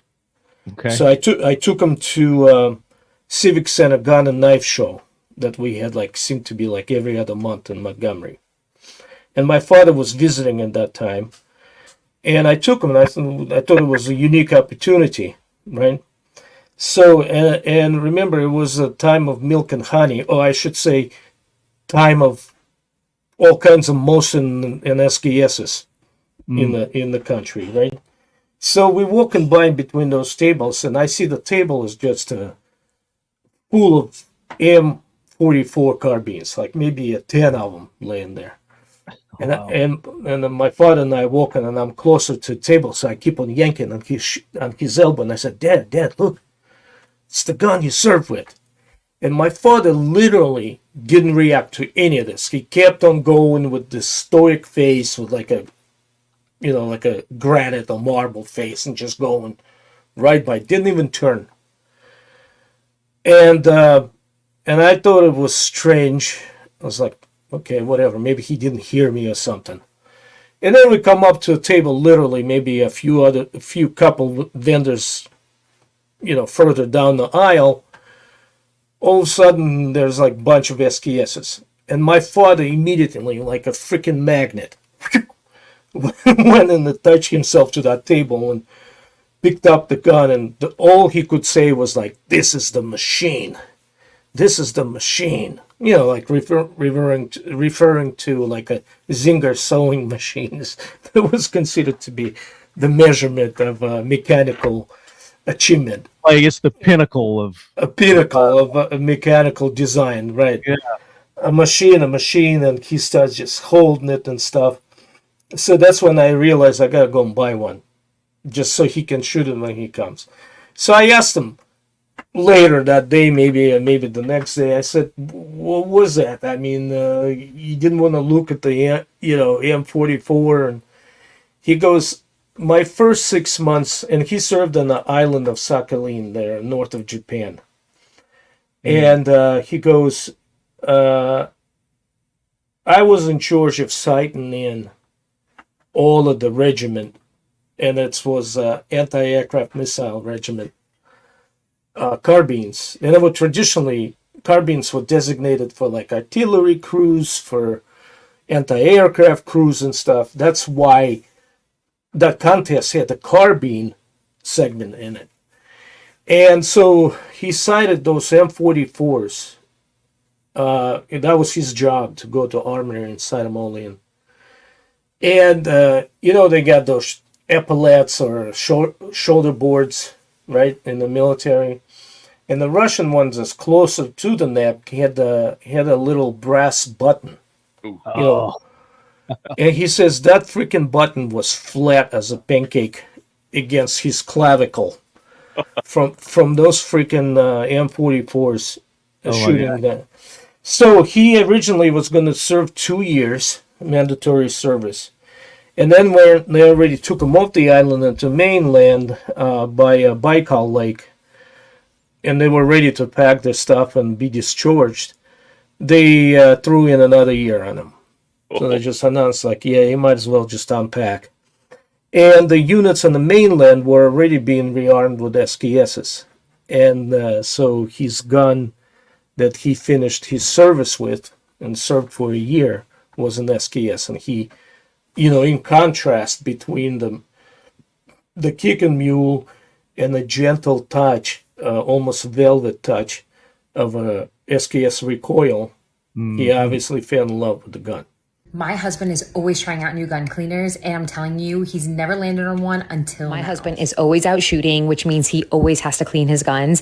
And one of his favorite things about this specific cleaner is that it's a cleaner, lubricant, and protectant all in one. So instead of wasting hours on hours doing each step on its own, he just uses Seal 1 CLP Plus, and he's done all together.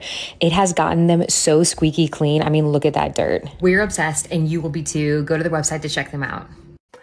But I guess the best way to address the development and then SKS service life is dead on arrival. So the SKS adopted in 45 start trickling into the military about at the same time as the AK-47 started to come in.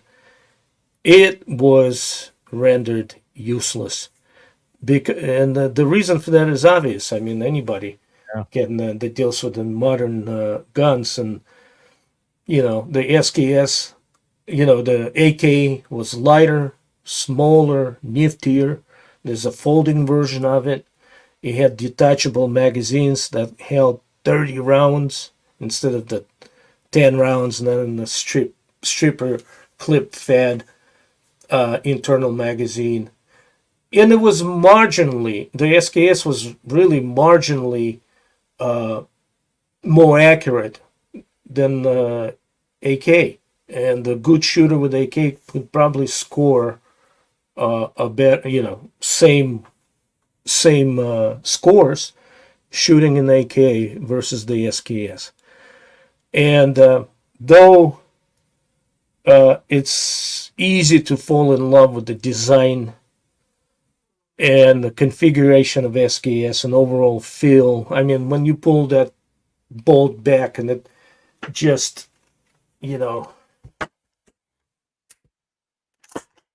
oh, hang on a second. That mechanical, smooth, you know, feel to it. And like I said, the weight distribution and, you know, the size of a boat carrier not being that big and having a full stock, the recoil is negligible. I remember when we were filming the Maidan Massacre documentary by John Hoffman, and I was the shooter, and I had to produce a head hit, not just any kind of head hit, but like a forehead hit on the target. Well, it was a honeydew, really, imitating the human skull at 150 yards, or meters, I'm sorry. The first shot, and that was it. I mean, you point this gun, and that's where the bullet is going to go, kind of.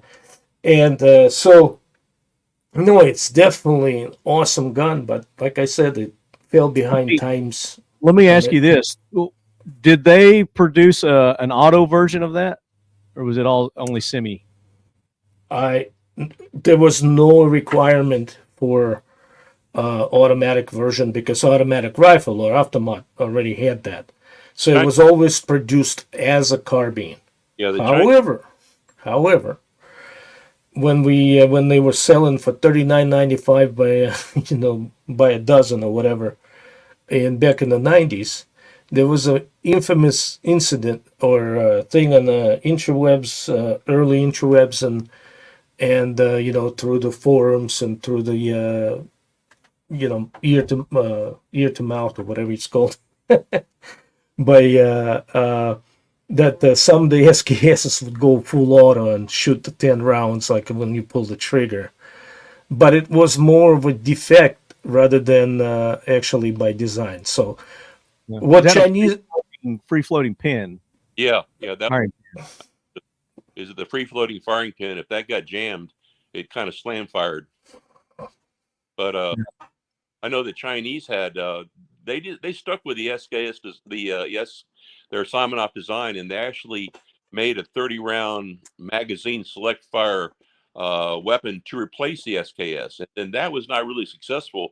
But they kept on trying it, so they ended up with essentially a AK Simonov hybrid that kind of looks like an AK, but actually has some Simonov in it, and they still use versions of that today. They still have a lot that they use, but it's a hybrid.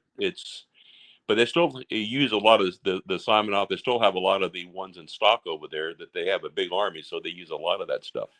But they did use the SKS design full auto, and it was not terribly successful, but not really unsuccessful either. They didn't do what the Russians did, which was essentially go with the AK, which was a smarter move because the AK is definitely a much better gun to have for full auto use, as I'm sure the whole couple of generations of users can testify.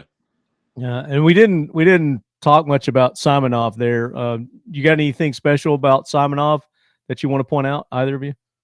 Simonov is a recipient of a St. George's Crosses.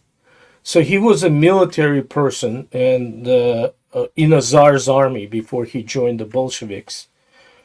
Well, by that time he was already in advanced age, and he enjoyed the tutelage of Fedorov as a premier gun designer. So that's his entire life was wrapped around designing firearms. And Simonov's, I guess, the biggest achievements, he's not known for producing fully automatic, like machine guns or submachine guns or any kind of automatic battle rifles. But his contribution is into the semi-automatic guns. Obviously, the SKS being its pinnacle, it's hard to neglect. So he's, I guess, the largest contribution, other than the AVS 36, which he created, was PTRS, anti-tank semi-automatic firing a 14.5 millimeter cartridge. Wow. And crewed by 2 people. Obviously, that freaking thing is very, very ginormous. But yet it's shootable, and meaning it's not I had a chance to visit the armor museum near Moscow, there in Kubinka, one time, and there was this a tracked super gun that the Germans produced, and there were 2 of them actually they made. One of them was Adam, and the other one was Eve. So I actually got to see the Adam, and it just launched this huge freaking shell. It's basically designed to destroy strongholds. But it took like a week to prepare it, or something like this. Crew of 1,500, and the person who pulled the trigger on that gun was either dead. Dead guy died in the process, or was mangled beyond fixing. So the invalid. So if you look at this large caliber guns, you would think that, oh my God, that thing 14.5, it looks like a freaking small cannon shell that you would load in that gun. But in reality, because of the way that the balanced automatic system with the heavy parts moving here and there, and the heavy barrel, the mass of the receiver and stuff, a lot of these factors actually affect the the recoil in better, towards better. Yeah, look at those shells right there. Good They're Lord. huge. So, but this thing with those Panzer 3s and Panzer 4s, this thing will go all the way through without even stopping. And if you would, later on in the war, when they had to introduce the Panthers and the tanks and the Tigers and the Ferdinands and all this, just fire at at that point, the Russian soldiers already knew where the soft spots were, and mainly fired at the tracks just to stop them from moving. And then after that, they would just, grenade it to death or something, or have something else. So have a 45 millimeter anti-tank cannon just destroy it. But yeah, that was his large contribution towards the victory. And shortly after the war, SKS was his pinnacle. He participated in other designs. He wound up working for a long time in the various designers bureaus. He was a head of a designers bureaus. He was, I believe, at one point he was a head of a designers bureau at the Dektorov plant. And eventually just went to, became a pensioner, retired, and, became somewhat of a landmark in the fixture, permanent fixture in the Russian and Soviet arms design scene. Now, this came out before, obviously, the SKS, and from what I've read on the history of it, he took this and he scaled it down, and that's how they got the SKS. Well, I mean, yes and no in a way. He's obviously was more favorable towards the long stroke piston system. I'm sorry, short stroke system. So dealing with the smaller bolt carriers. He also had his own design of a tilt lock block bolt, and so I mean he kind of carried through his designs even from the AVS 36 to PTRS to SKS, and it just, when people saying that, oftentimes, especially when pertaining to AK, oh, Kalashnikov stole this and stole this. There's only so many ways you can skin the cat. Yeah. Okay. And if you look at anyone or any gun design, right? Maybe those guys in the 19th century had to come up with the original designs of semi-automatic or automatic weapons. But after them, everybody else just freaking copied their shit, because there's only one. There's nothing wrong with that. That's how you make better. Is you take the best of this, and you take the best of that, and you combine a whole new animal with that. And it's not. It's different than, like, let's say TISA took the original 1911 A1 design and then copy it to the T, and then release pretty decent gun, by the way, for the shooters of 1911 A1 type pistol. Great option, but it's totally different. It's not like you're doing it, but everybody else stole, and I'm talking about everyone else. The Sig Sauer, everybody who's making semi-automatic pistols stole John Browning design. Every one of them. Tilt barrel, floating barrel, and so on and so on. So you can't really say that. But Simonov, ever since he came up with his own tilt lock, tilt bolt locking system, then he carried it through his three main designs that he participated. He stole it from himself. He stole it. If you want to call that stealing, right. But like I said, you take this gun right here, and then you can sit here and just kind of like do your play with yourself in a way with the bolt. It just freaking buttery awesome. Buttery smooth, yeah.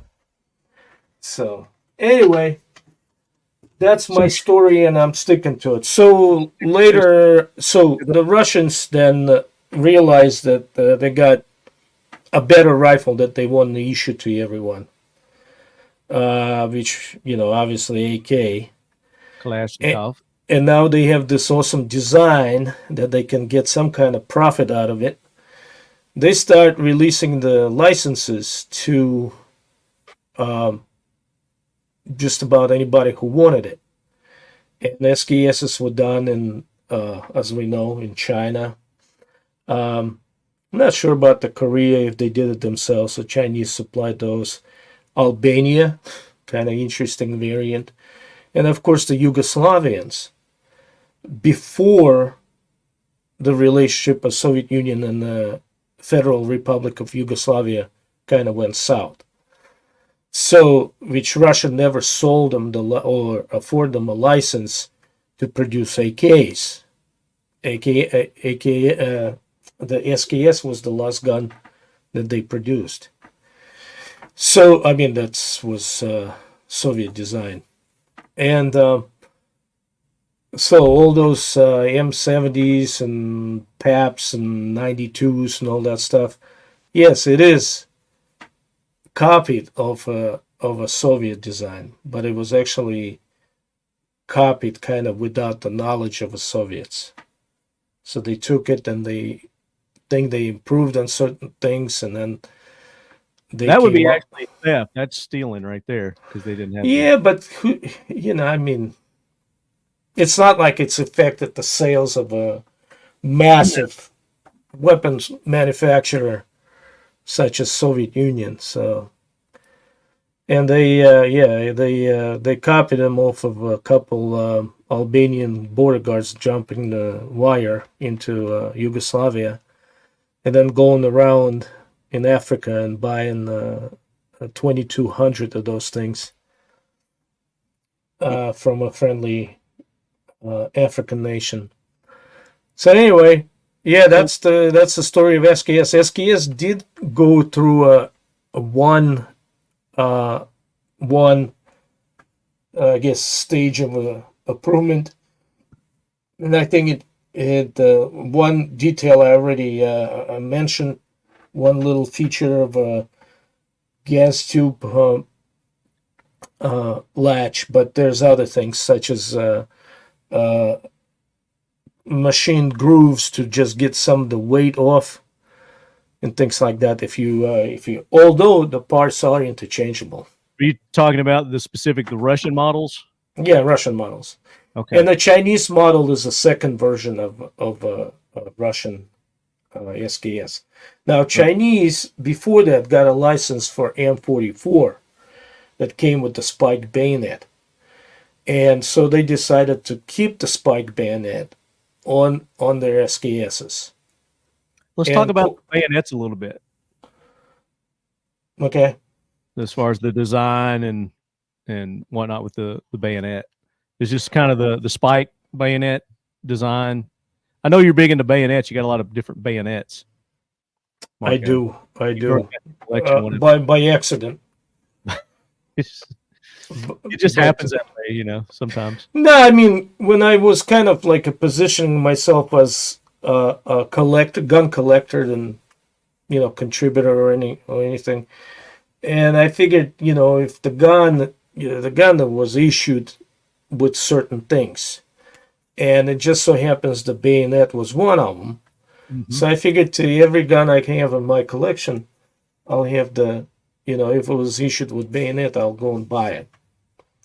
And I did it. So I collected the bayonets, not because I somehow, lose my sleep over edged weapons or anything. It just by proxy, I wind up collecting so many bayonets. So show the bayonet on the one you have there. So the Russian bayonets, there's myths that Russians actually had the spike bayonet. They didn't. They always had this thing. And this goes back to the designs of Simonov and Tokarev bayonets for their automatic, semi-automatic rifles that they did. And in a way, you would think that maybe because those other bayonets, you could use it to open a freaking ration can or something, because it was just a big knife.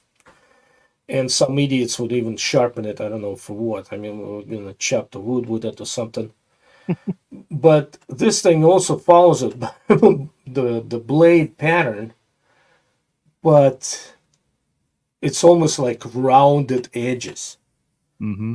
And plus, you cannot remove, other than unscrewing it and sort of semi-permanently removing it off a gun to use it as a knife if you want to.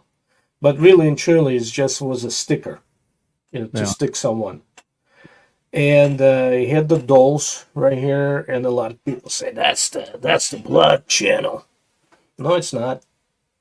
It's just to give the blade a little more stiffness, so or some kind of structure, stability, and make it stronger. That's all it is. And Andre, show your Chinese one.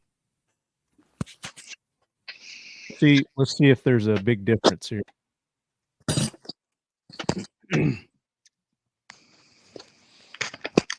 Don't cut yourself.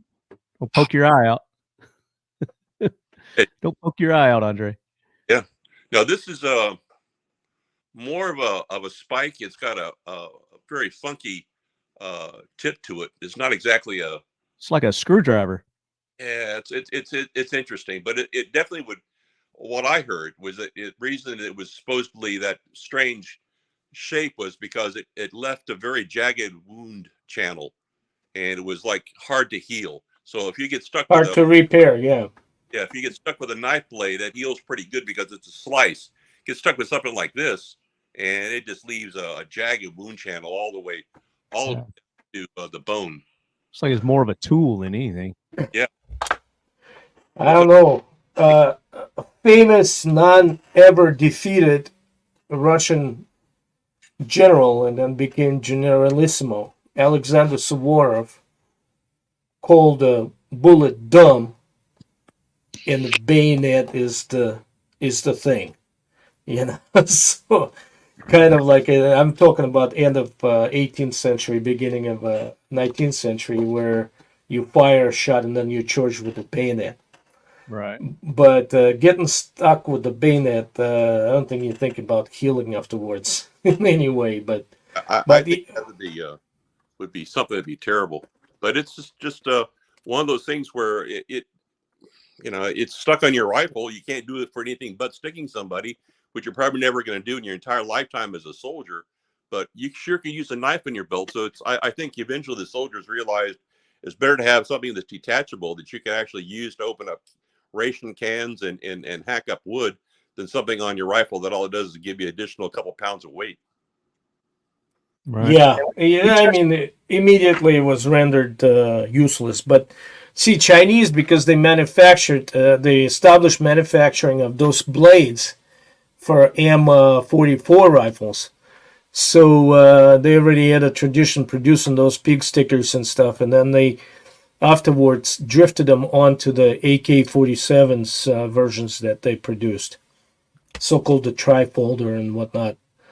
And well, the Chinese love to have their propaganda pictures of guys running around with the SKSs with their bayonets out, looking really tough. But it's like, well, bayonet charges.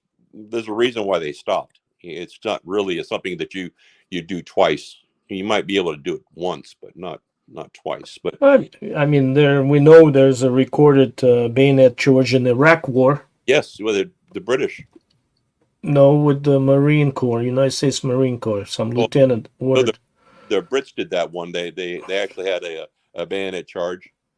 So yeah, it's still something that's if you're a bad guy and someone comes at you with cold steel, hey, that's tough. We had an episode where we kind of talked about that a little bit. The psychology of the bayonet and the bayonet attacks and the mindset that it had on the opponents in war. Well, it's funny, people that maybe aren't afraid of a gunfight don't like cold steel. A couple of guys tried to teach me how to knife fight, and I said two things will be true if I'm ever found with a dead from a knife wound. Two things will be true. One, the other guy was a better knife fighter than I was, which is a possibility. And two, the guy was a faster runner than I was, because he definitely would have to chase me down to stab me to death, because I'd be running like a bat out of hell. Run away from a knife fight. Oh yeah, when it comes to cold steel, that's something that I'm like, nah. That's to me, that's scary. I'd rather get in a gunfight than a knife fight. Yeah.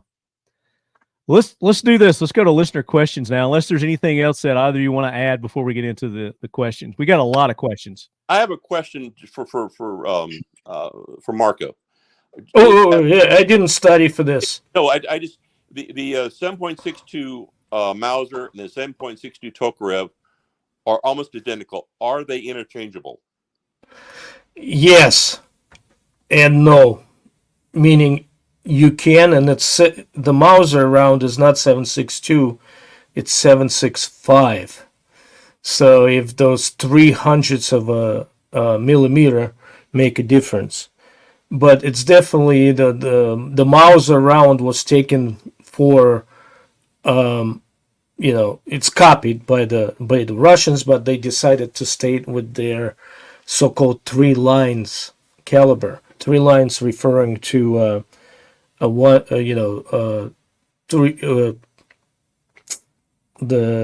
1/3, I guess, 0.3 inches, which equals to 7.62. And at that time, they produced the 7.62 Mosin guns, Maxim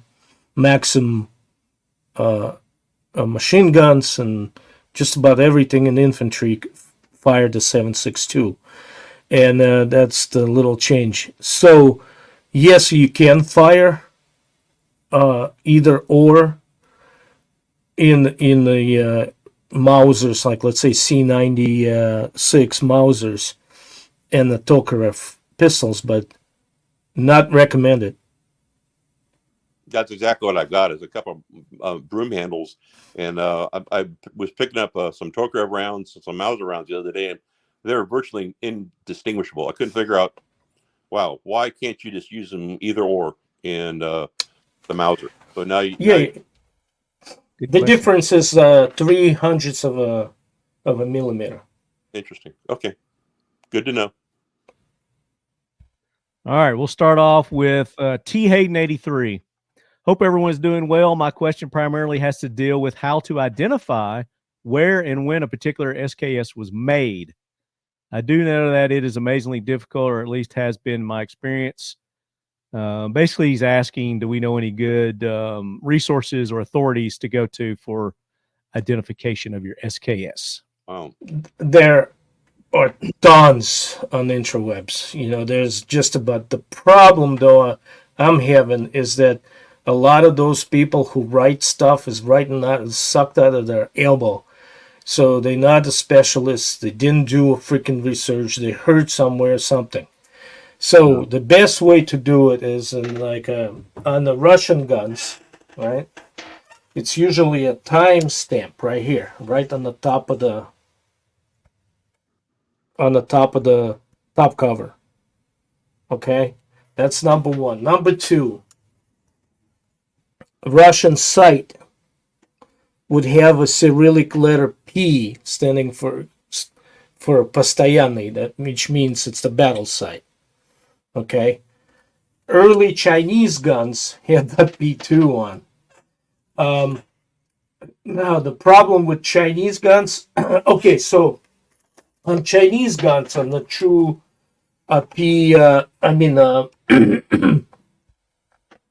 Model 56, you would have right here, instead of serial number, you might have a serial number, but you would also have 3 or 4 kanji, so Chinese characters, right over here. Hold yours up, Andre. Yeah, I'm looking at mine now, and that's exactly. I've got all kinds of writing on the side of the receiver. Yeah, like he said. Is that Chinese writing on it?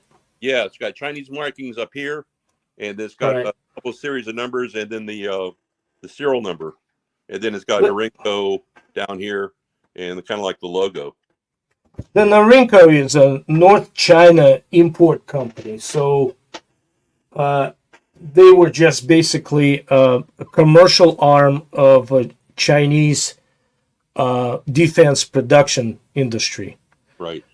So the factories that actually made them would be like 26, 66, which would have a markings like a triangle with the stylized 20 and 6 in it, or a star, and it would say 66 in it. And so what about your rear side? Does it have any character right in the middle? Not where the numbers are on either side, but right in the middle, towards the end, towards the side itself. On the side itself? Yeah, on the leaf. No, I'm not seeing anything that's got numbers on it. Oh, you see the numbers on it, right? Yeah, see the numbers. 1 through 10. But towards the side itself in the bottom there, is there anything, any kind of character?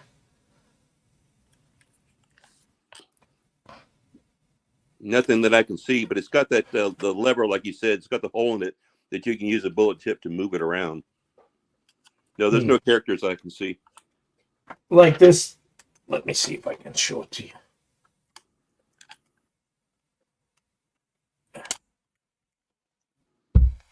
See that pie looking thing? Or upside down U? Mm-hmm. Yeah. See it? Mm-hmm. Yep.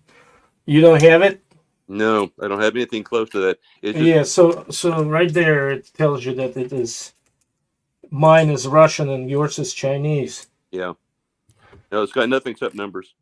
Right, so Serbian would probably have P as well because they use Cyrillic alphabet. Right. And the language is pretty close. But like you said, there are all kinds of resources. I think Forgotten Weapons is probably a good resource on YouTube with Ian. What do you think? Yeah, Ian is very good in with his research and doing his videos, but he's not always correct. The best thing to do if you're doing research is to look a lot of different places. And if you find enough information that is in one direction, you might want to believe that before the other ones. But just do a lot of research. So just don't go to one source and take that to heart, because I found that the hard way when I did some research on serial numbers on U.S. military arms. You go to one website and go, oh, that's for sure. Then later on, you find out, no, that was not right at all. So just do a thorough search and check a bunch of different sources, and you'll probably be able to come with a consensus that you can believe. That's a good point. Very true, Andre. All right, let's move on here. And Gun Digest, I think, has a book out too. So I mean, there's another resource, but yeah, all kinds of online resources there. And then also there's a lot of chat boards. You can go to the chat boards and the different communities and. The forums usually the guys there are very helpful and would love to guide you in the right way, in the right place. J. Edgar Paradox, he said he sold mine to Rinko SKS and bought a Pioneer Arms 5.56. Very good. Once you go AK, you don't go backwards. There you go. Well, the guy wanted to turn his 5.56 for a vehicle. For a vehicle? Yeah, the CJ's light airborne. Oh, yeah, that's right. That's right. I mean, they are commodities. I mean, firearms are great for trading and bartering. And Her CG23 or Herc G23. No experience with AKS. Can't wait for this episode. Me too. Mustang Perry, are there any strange versions of the SKS that were made for special or specific purposes? Well, you just made one for as a grenade launcher, right? Yeah, the Serbian, I guess Yugoslavians built their rifles, all of them, 100%, so they can fire rifle grenades. But Chinese made a paratrooper version, which is shorter barrel, kind of shorter thing, not folding, just shorter. And I think Andre mentioned one of the Chinese versions, not necessarily the prevalent version, but let's say for a particular unit maybe, made a SKS with a detachable AK style, not the SKS with that thing sticking out up front, but I actually accept like a AK 30 round magazines, and that's about it.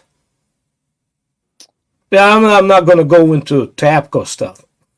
You talk about the aftermarket accessory furniture, that crap. Yeah. Tandem on that same line, Tandem Dooley asked, if one were so inclined, what would be the best donor rifle for a Type 56 paratrooper build? I don't know. Type 56. I mean, if you want to do a Type 56 build, yeah. Yeah, good. I wouldn't do it. I mean, it's not something prevalent. It's a rare thing.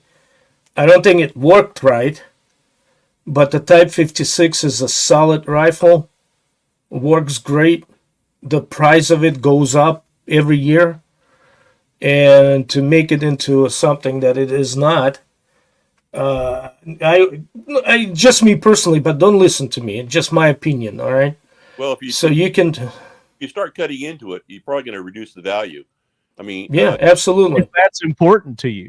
Yeah, that's important to you. It's like a lot of people decide they were going to go ahead and do something to their pistol or rifle to make it to personalize it. What they've done is they've taken it from an expensive weapon to a piece, to something that they're going to have to enjoy because they really can't sell it otherwise.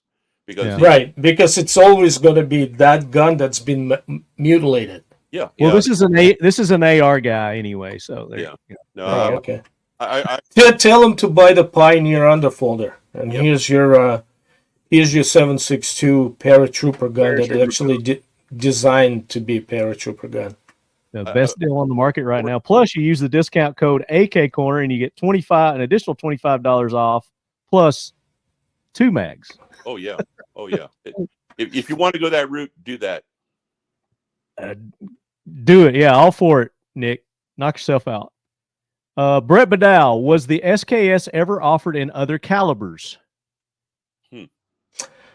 Well, if you listen to my history lecture, for which I'm sorry, the original SKSs were chambered in 7.62 by 54R and sent to the front to be tested and evaluated, and literally 2 weeks later, they were all collected and sent back.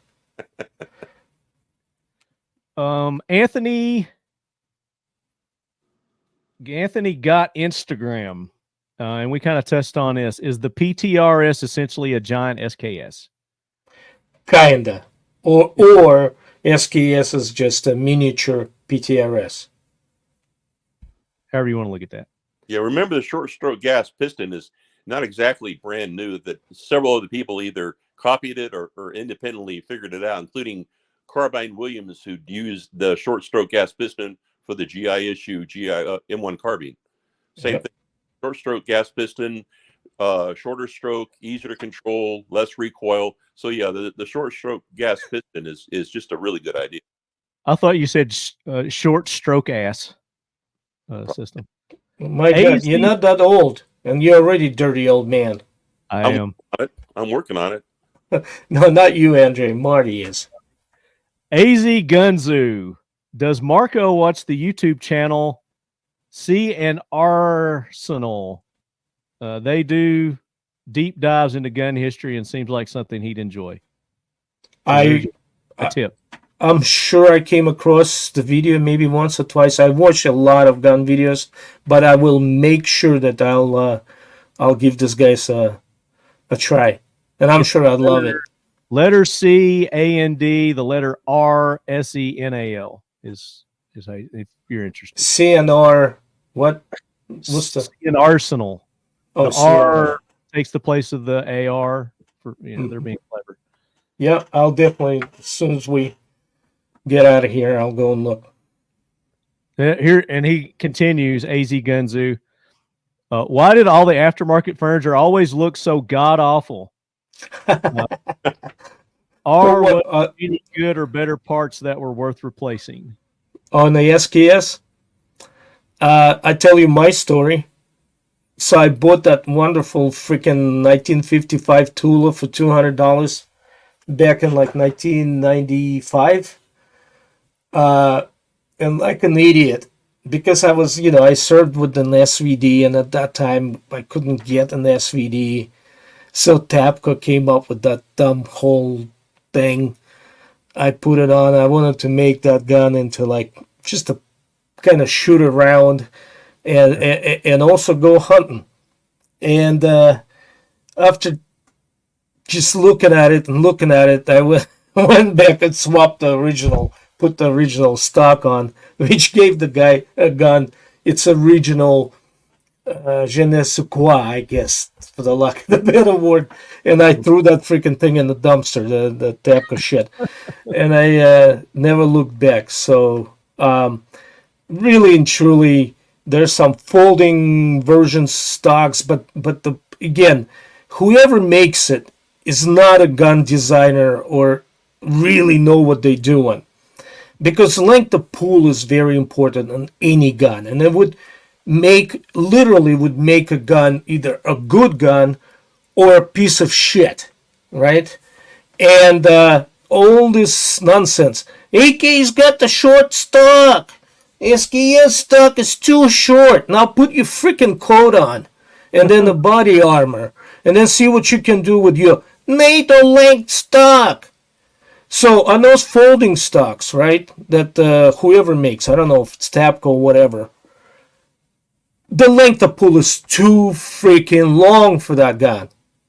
Okay, just long. It's like 3 inches longer than the actually designed gun. The guys who put on those stocks on these guns, right, meaning the original stocks on the guns that come out, like whether it's AK or SKS, those are gun designers.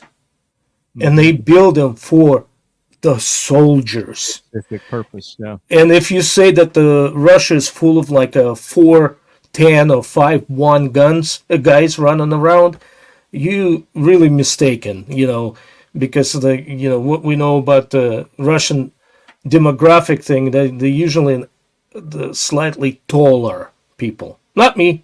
I'm just the average, but majority of them.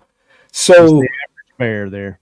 Right. So there's a reason why they make shorter stocks. Just don't fall for that trap.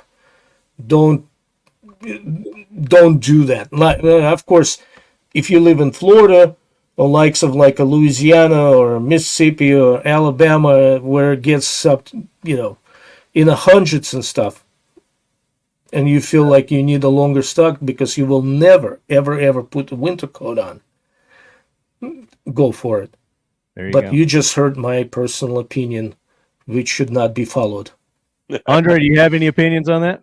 Well, the thing about the SKS was always a very inexpensive gun shooting a cheap ammunition. So the people that bought it wanted something cheap. They wanted cheap ammo. They wanted a cheap gun because the SKS at the time were like a dime a dozen. They were all over the place. They were inexpensive, so they were like cheap.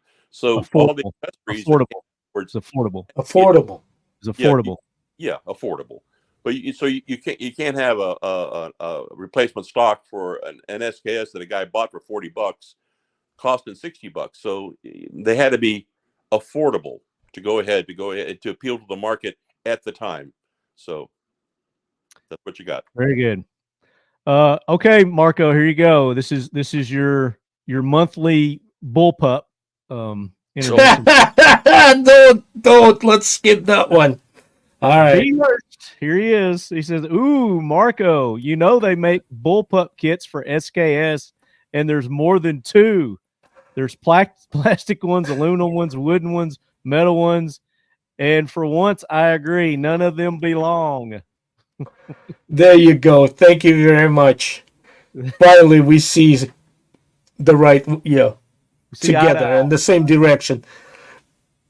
So he goes on to say he's got a legitimate question here. The Yugo 59/66 with grenade shutoff can make a great bolt action. Why did no other country adopt this? Ooh. Who knows? We can't speak for other countries. Right. I do have a so-called mini Mauser that was made by, Zastava. And it's a nice little rifle. It looks like a Monte Carlo stock and stuff, and tiny little bolt handle and stuff on it, and chambered in 7.62 by 39. And it's the awesome gun to shoot until you bend your extractor, and then the extractor's nowhere to be had, so you have to bend it back, which makes it kind of weird. And it's kind of really capricious when it comes down what type of ammo it shoots. But nevertheless, it's kind of a cool gun to have, especially like a stalking deer rifle, for example. Right. Or just taking your kid to a range or whatnot. But it's just an awesome little gun, beautiful too. But as far as like making the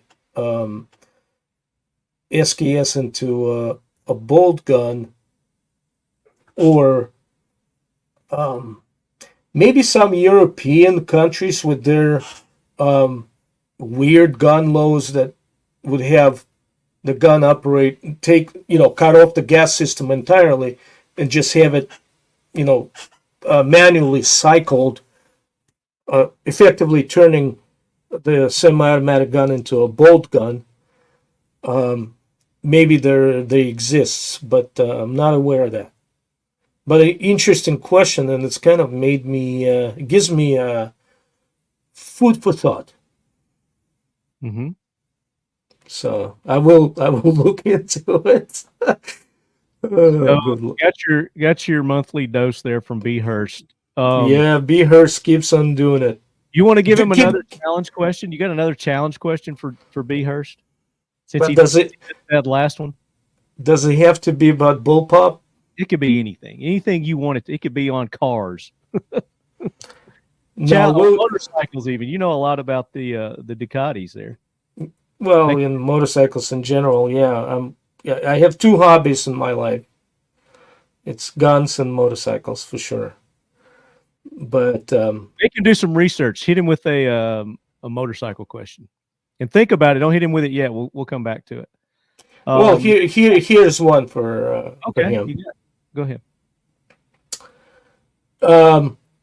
Which motorcycle, in the whole world of motorcycling, won 37 Grand Prix. A record that hasn't been beaten yet. And who was the guy responsible for most of those wins?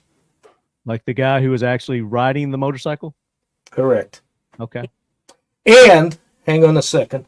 And I'll give you, if it's somehow on video, I will give you a little hint.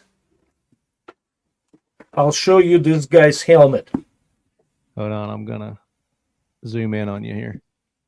Now this is for B. Hurst specific. Okay.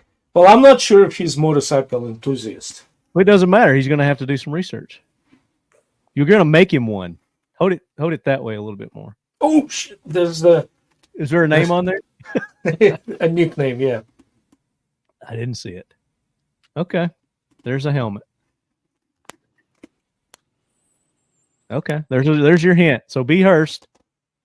There's your question to get that autographed book from Marco. And just so you know, I use it every now and then for track days. What are you talking about? You wear that to bed every night. I have very many helmets from my racing days, and it's hard to pick one favorite one to wear to bed every night. All right, next question. FPS Murdoch. While researching the SKS, I ran across an interesting rifle, the Chinese Type 81, which seems to be a mixture of the Kalashnikov and SKS. Marco, can you please elaborate? Or Andre. Andre, please, because you mentioned that before. Yeah, that's what the Chinese did. Is they weren't satisfied with the SKS. They tried to make it into a fully auto weapon with a 30-round magazine, and they kept on trying variations. So they finally got the one you're talking about, where it's a combination of the two. Why, I do not know. Since if you want to get like an AK, go for an AK.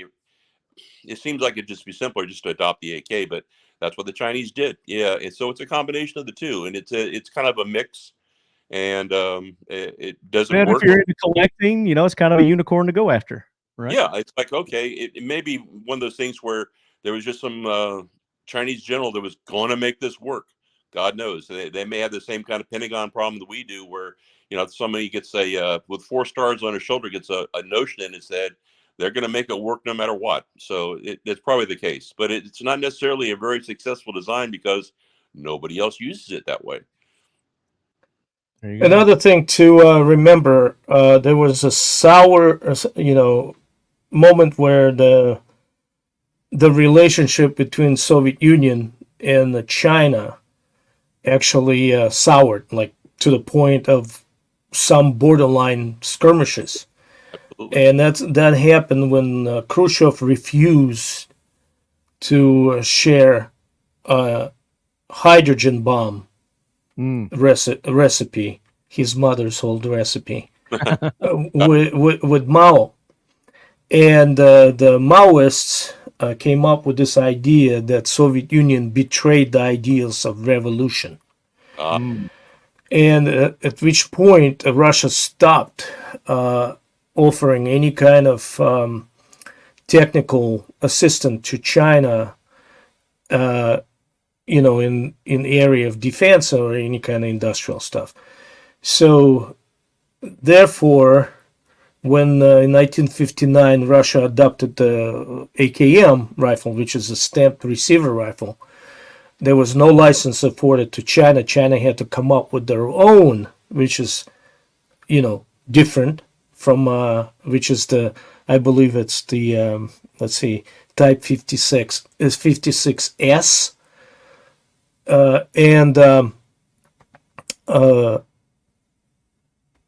So therefore, I'm thinking that the Chinese industry was already producing a good number, had a great track record of producing the SKSs, so they went with what they know.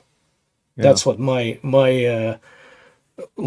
logical conclusion, so to speak. But then again, I'm not, personal opinion, and you don't have to follow it. Well, that makes sense because I remember at the time that the first users of the AK does. Apparently, the Russian soldiers had to go ahead and keep the rifles in bags, so they couldn't. Yeah, yeah, Bed and they couldn't be seen in public with them for many years. I mean, they're that secret. yeah, yeah. They were issued with the the tarp like cases and stuff, and which all of my guns have them. Really?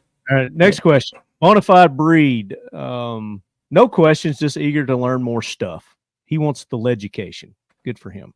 Buy his book. Buy the book. Yeah. Buy If the you book. learn about AKs, get his book. Get Marco's book. There you go. Chemo. Andre, did you write any books? Have you written any books or? No, no, not yet. I'm working on a couple, but I'm working on it.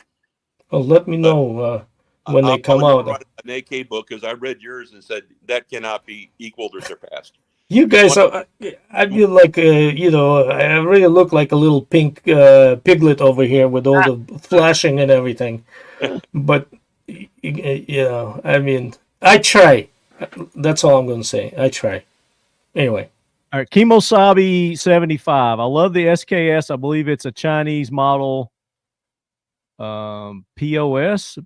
Got it dirt cheap ages ago. Can you talk a little bit about the floating firing pins getting stuck and having tendency to slam fire, which we talked about a little bit.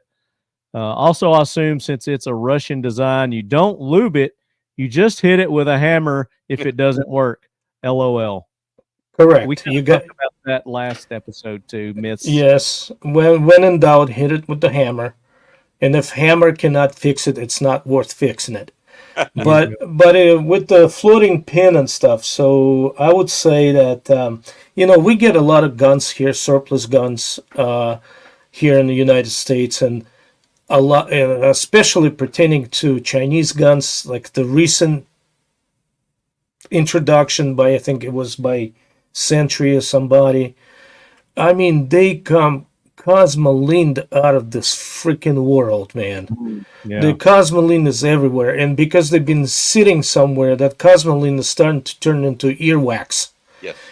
And there's a good chance that those SKSs back in the day when they would slam fire and stuff and go full auto and whatnot, they came in and chances are they packed that channel where the floating firing pin is full of that cosmoline that turned into a wax pretty much and dried up, causing that gun to slam fire. I think so. Because when I got my SKS, I had to go ahead and get that cosmoline out of it, and it took me days, literally days to get it, and still I had to go ahead and find every single nook and cranny. And when I realized it had a floating firing pin, I realized I really had to get in there, get all that crap out of there, because otherwise you're looking for a slam fire. So yeah. And like you said, that stuff was like earwax. Had to get that out. I mean, I used toothpicks, I used dowel. I mean, it was amazing. I mean, that shit was everywhere. To this day, it's like I hated that. It does its job. The cosmoline, it does its job. But yeah, it prevents the corrosion. But see, and we have this like all of us gun owners, when we buy a new gun, we want to go and shoot it right away. Well, one thing to remember, when you get in the SKS per se, right? So this actually goes to to just about any surplus gun. That's not a new gun. It's a surplus gun that's been in storage. So spend your time, give it a little love. Yeah. Like Andre did with the toothpicks and Q-tips, and use like a kerosene or something to melt some of that cosmoline out. Right? Or the once you get all that cosmoline off, then clean it up with this one. But this is an interesting thing, and I already spoke to it in previous shows. When he said you don't really have to lube it, just hit it with the hammer. I mean, you do have to lube it, but you wipe it down. You take like a paper towel or maybe a clean rag, and you wipe it down. Yeah. So there's no oil residue and stuff, but it's That's just the great that. thing about Seal 1 is this is a dry CLP. You put it on and then you wipe it off. That's Right, so it leaves that microscopic, almost like a micron thin layer of oil also, in the pores, like a ferrous material, so porous. Yeah. So it gets in the pores and stuff. So there's plenty of lube for that gun to function. But if you do have an excessive lube in your gun, guess what? Like in any country that's like rhymes with Kyrgyzstan, all that moon dust and shit, it attaches itself to lubrication, and your gun becomes caked with the abrasive material, right, and it stays there, and that's very hard to clean out. Yeah, and all the oil, all right. all that oil goes down to the lower parts of your receiver, and all it becomes is it doesn't do you any good down there. All it does is collect dirt and carbon. So yeah. All right, next question. Overhauling is terrible. I'm going to read this one just to get Marco's reaction. And we've already gone over this. So, Real DIEHL, Real Deal 1759. Which gun was the main inspiration for the SKS rifle? Did the inspiration come from a domestic firearm that had already been produced, or was it like the AK and draw its inspiration from a German gun? Ouch. Release the hound. Release the hound. Go get him, Marco. Oh. I'm going to go ahead and say whoever posted that, not the question itself, but the statement of about the German gun, may he suffer a flat tire next time he comes out of his driveway. That would be your punishment for that false He's accusation. obviously not an avid listener to the show, otherwise he would not have asked that. But anyway, no, seriously, no, I don't wish any harm or anything.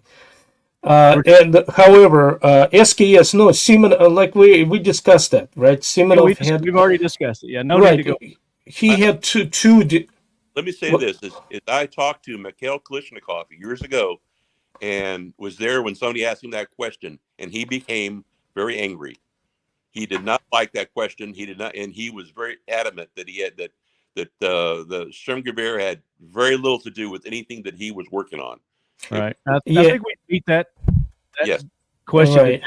I got that from Kalishnikov himself. So, see, I had a little bit more tact when I met Mikhail and did not ask him that question. I asked him some other AK-specific questions, but anyway. But the thing is, like, if a Sturmgewehr was such a good freaking gun, right? Why is it not in existence? That's a very good question, which I have asked before, and nobody's got a good answer for it. If it's so damn good, then how come nobody ever copied it? Correct. Let's move on to the next and then no, one more. If you want to talk about Russians and Germans who's copied whose gun, you don't have to go further than a G43. Germans copied, admittedly, the SVT-40 and did such a bad freaking job about it that fucking gun never worked right. Interesting. And I'm talking about G43 that some people have wet dreams about. It's not a good gun. It's not a good gun by design, and it's not a good gun by execution. It was like an afterthought. They missed the essence of Tokarev rifle. But that's okay. That's another show, I guess. But yeah, if you're talking about copying this and that. Two more questions, and then we're going to pick winners. And you've got to pick the PPS winner, Marco. CJ gave you those direct orders that you pick the PPS winner for this episode. So we're not there yet. We're not there yet. I got to read a couple more. Okay, so wait a second. Is there two people we're picking or just one? Because it's for this episode and for the next one as well?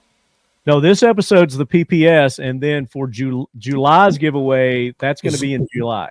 Okay, got it. And we've got to come up with some way to give that away. We'll come up with something. Yeah. I'll come up with a good question, and then you can have people turn in the 5-page essays, which you have to read and pick. I'm going to forward them all to you. I'm going to forward everything to you. Nikolai Abplanap. What are the main differences between the Norinco SKS and the Russian manufactured rifles over other than the bayonets. And then to expound upon that, B. Hurst also added to add to flood. No, that's flood. That's a different one. So that's and we kind of went over that already, right? With the differences between the two. No, I mean, okay, so I don't know what the reason for that was, but main difference that you can actually see in the gun. Well, first of all, the stock was different. It's skinnier stock up front. That's on the Chinese guns. Yeah. But then on their later versions, takedown lever right here. Hold yours down too, Andre. No, his is an earlier version that actually had this design. Oh, okay. But on the later Chinese versions, for some reason, this lip right here, which you catch on with your finger to undo it, they put it from the top to the bottom. Oh. And then made a little scallop cut into the wood. And I was like, why would you do that? I mean, you had perfectly good design on your other rifle. They looked at it upside down. They probably said, oh, Khrushchev betrayed the ideals of proletariat revolution. Let's change this gun and make it uniquely Chinese. I dig. So yeah, there's Andre's. Yeah. And see that snowman thing? Yep. Yep. So that's a copy of this later version of a Soviet design. So I mean, maybe they removed it because they thought it was getting caught on things. I don't know why they would take that off. No, that was dumb. DUM. Just dumb. All right, let's see. I think I've got pretty much everyone's questions, but I mean, there's still a few that I didn't read. Bailey Muller 80, which users of the SKS made the most effective use of it? So I guess basically he's asking who utilized it more. Really? Dow VC? Yeah. Dow VC? Yeah. I'm sure it's used a true combat use. Par none. Of course, wasn't during the Vietnam War. Yeah, that was used extensively during the Vietnam War. Yep. That's the only conflict I can think of. Well, CJ said bumped into someone who was over in Iraq, so I imagine they over there too. No, not Iraq. He said when he was stationed as a peacekeeping force in Balkans. The Balkans, yeah. Yeah, but some use not much. They use their AK variants, but I mean the sort of like the star moment for the SKS was used in combat was during the Vietnam War. Correct. Yeah. All right, so let's do the giveaways. We're going to give away first the Mission First Tactical Dump Tray. This is this year's edition, the Pioneer Arms Corps edition of the Mission First Tactical Dump Tray. This is what we're going to be giving away to one of you participants today. So I'm going to have Andre pick a number, random number between 1 and, let's see how many comments we have,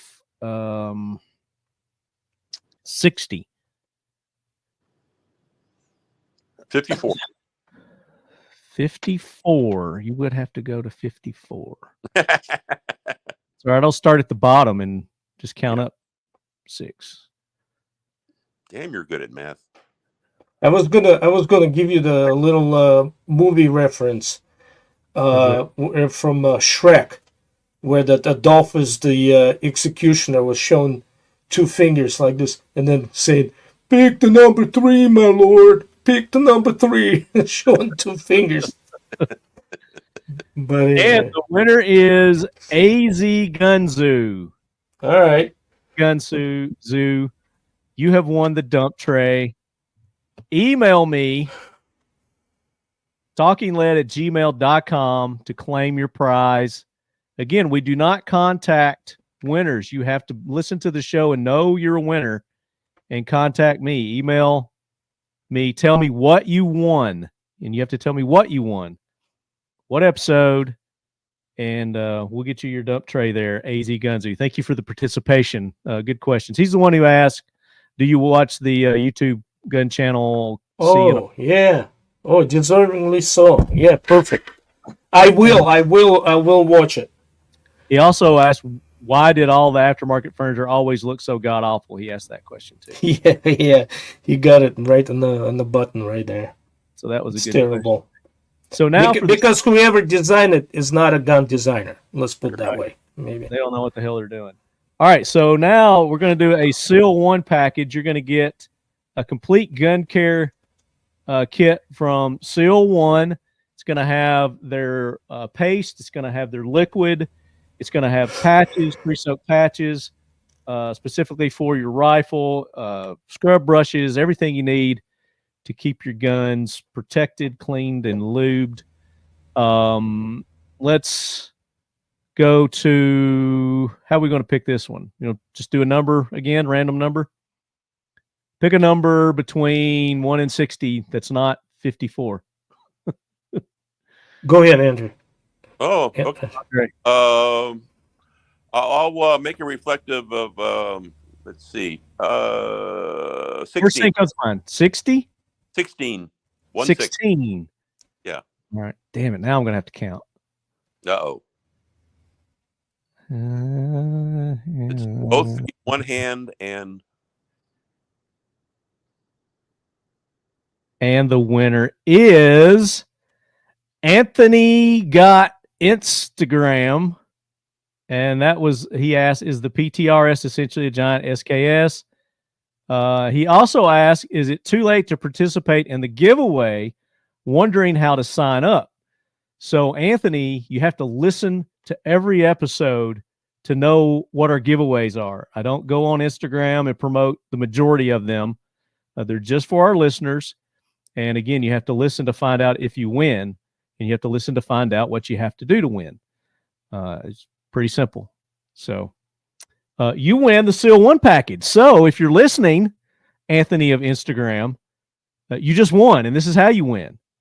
So email me, talkingled@gmail.com. Tell me what you won, what episode, and obviously we're going to need your address to ship it to. So there you go. Congratulations to Anthony of Instagram, and thank you for the participation. Here's a question I didn't read, so let me read this one too. And here's a thought experiment for the host. Imagine the AK weren't adopted by Soviet Russia. What would the development of small arms look like if the SKS were the main battle rifle instead? I don't think that would. I don't think that would. Like I said, the SKS was dead on arrival based on the experience that the soldiers gathered from 4 years of combat. He's just saying if the AK never existed. Never mind, then there would be another automatic rifle that would exist, because a tender was for 3 types of weapons, and one of them was fully automatic or select fire, combat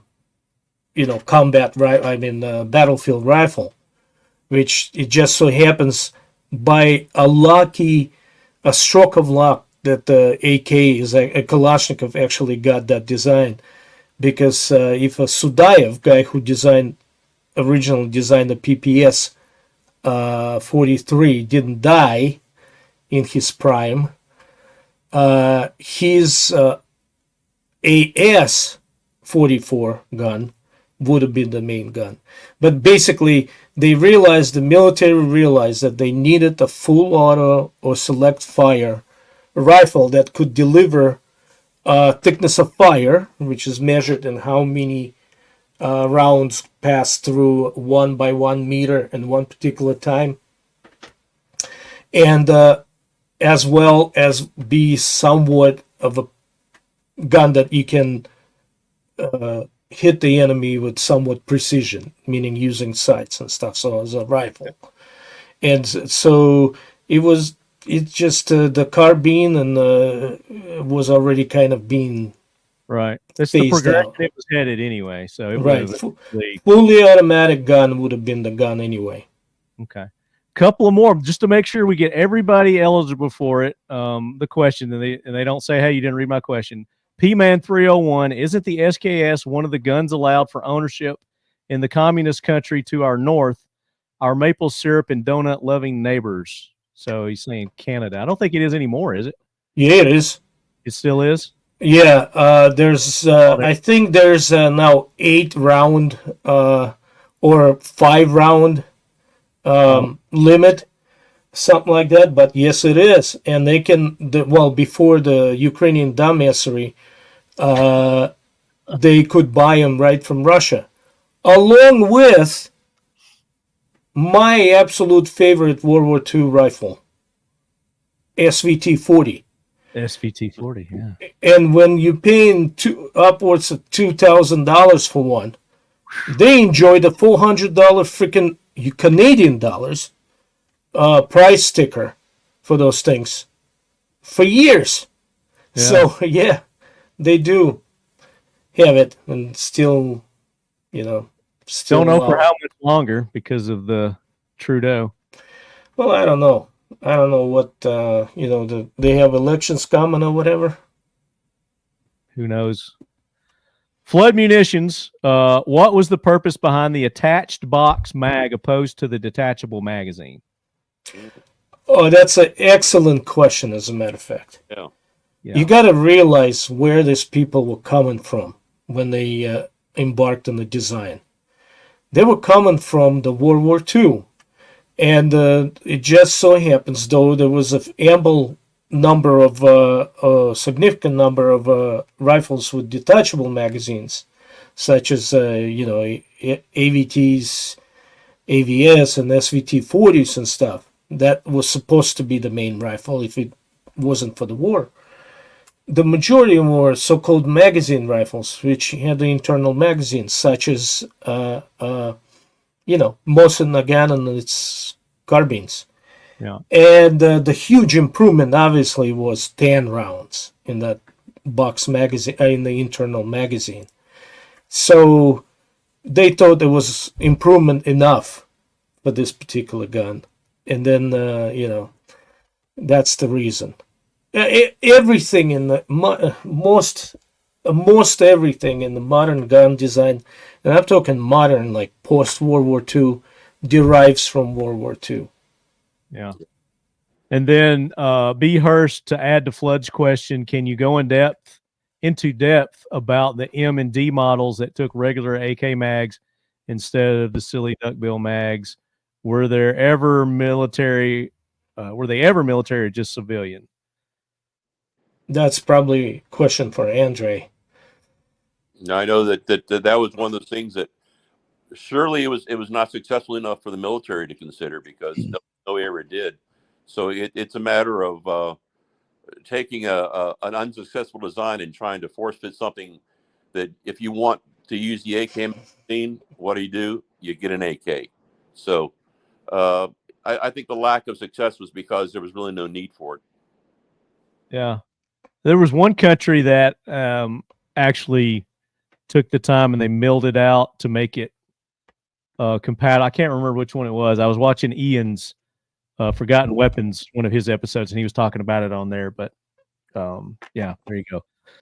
Now, drum roll. The big giveaway, the surprise this episode is the PPS. I should have had my PPS handy. Of course, I didn't know he was giving one away. I got one over there. The PPS 43 from Pioneer Arms Corps. I think he said it was the 9mm version, right? Yep. And he may or may not include some extras with that. So you get to pick the winner, Marco, from all the people that participated today.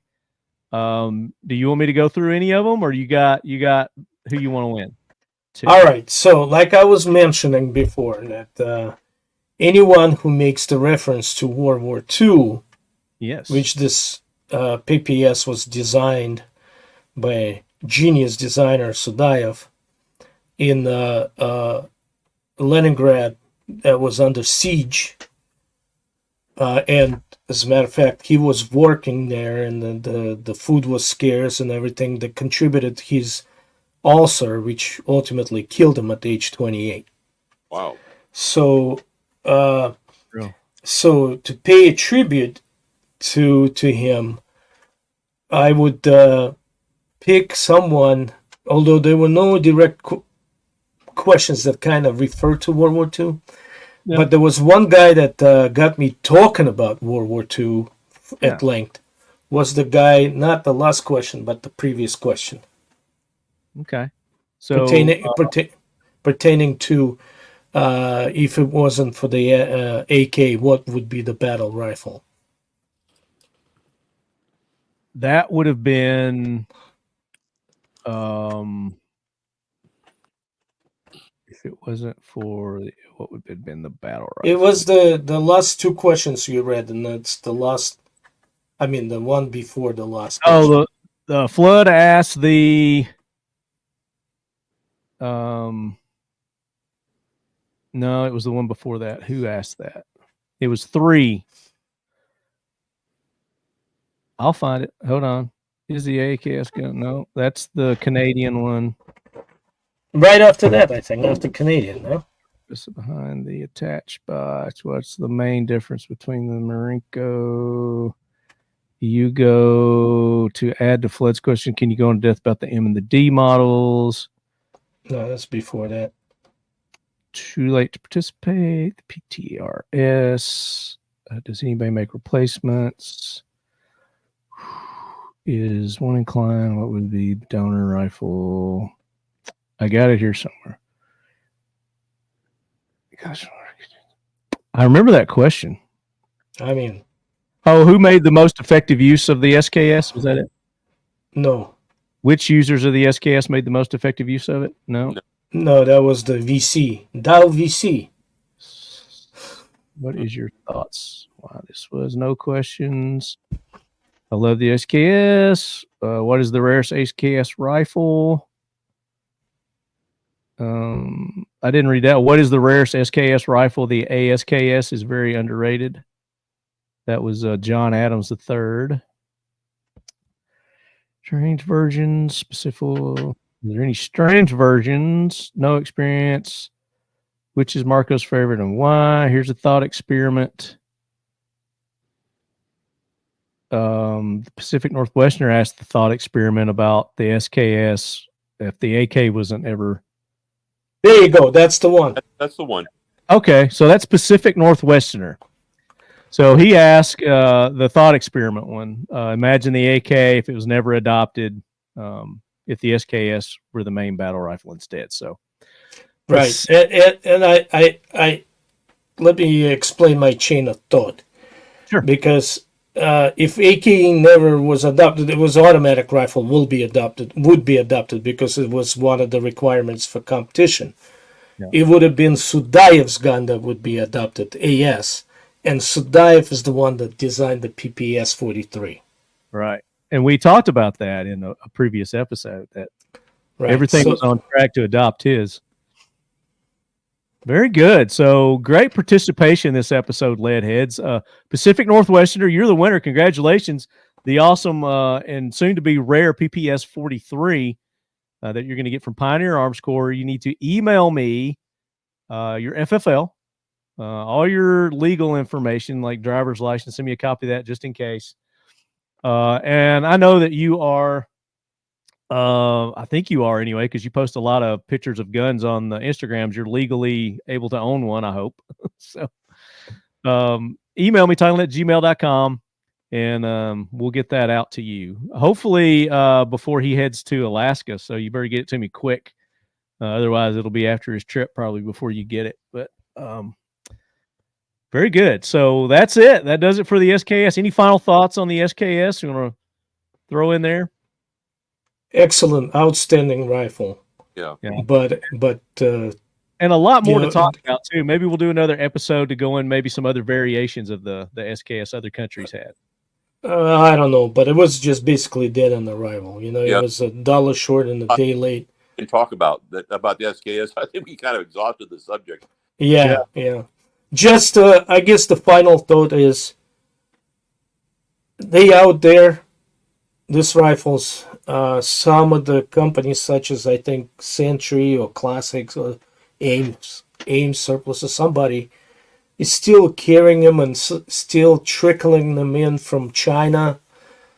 And if you get a chance, buy one. Yeah. It's an exceptional rifle to shoot. It's fun to shoot.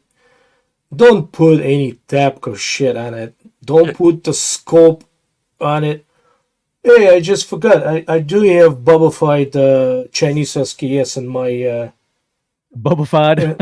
Yeah, hang on just a second. Hang on Okay. just a second. Here I come. While Marco's doing that, just a reminder that we have announced 2 of the Mystery Coin Challenge giveaways. We gave 300 of these out at NRA. Andre, you remember that? Absolutely, yeah. We've got a whole bag of them that you're passing out. That's right. We gave out 300 of these, and 3 of them had special markings, and we've announced 2 of those on previous episodes. So make sure you go back and listen to the regular episode. Excuse me. And if you are in possession of one of those, you won a couple of a prize pack for each of those. And we're going to announce the 3rd one on an upcoming episode. The final mystery challenge coin announcement is coming up. So make sure if you've got those, you haven't discarded them, you have thrown away, check them, because there is a time limit on this. We're only going to give you, like a month or so to claim your prize, and then we'll resort to other means to give away those prize packages. So the mystery challenge coins from Firebird Targets and Talking Lead. So Marco's back. Marco. Okay, so the gun in my hand is what you don't do it.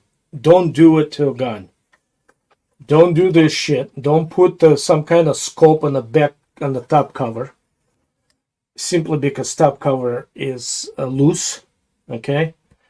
Don't do this, that stupid duckbill magazine and stuff. Also don't do that. That would undermine the feeding of your rifle. And don't try to put a blade magazine, bayonet on a gun that was designed to actually have the pig sticker. So this is the gun that's representative of 3 things that you don't do to your freaking gun. Right here. The 4th one, I love it. The 4th one, don't put Tapco shit on it. So that's another one. However, this otherwise would have been a good rifle.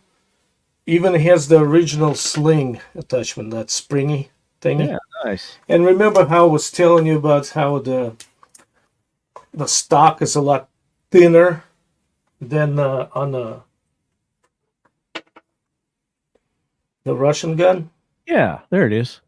Yeah. And of course it's not, because China doesn't produce enough birch. So it's made out of some soft wood, so it dings easily. Unlike Russian guns that are made out of birch, the stocks, that is, that laminate and otherwise. Yeah. So there you go. There you go. Final thoughts on the SKS. Andre, yep, go ahead. No, I was going to say, Andre, thank you so much for taking the time to be on. Really appreciate. My pleasure to be with these guys. Marco, I love. CJ, I love, and I love you. So this has just been a pleasure. That's all. Love you too, right back at you, Andre. Yeah, you're the man. No, absolutely. I'm not, but I try. Marco is the man. He's humble. He is the go-to source for all things AK-47. Make sure you get his book, Survival and Evolution of the World's Most Prolific Rifle, the AK-47. You can go to Amazon. You can Google his name, Marco Vorbiv. His other books will come up as well. And he may, if you see him out in the wild, bring your book with you. He may autograph it for you. So, also, if somebody wants to mail it to me, I'll mail it back to him with autograph too. Okay, you can organize it through through the podcast. Yeah, just email me, and we can definitely make that happen. I know a couple of you have asked me that, so yeah, email me, and I'll give you deets on how to get that to Marco to get him to sign it for a small nominal fee. No, I'm just kidding. No. I'm just kidding. Altruist.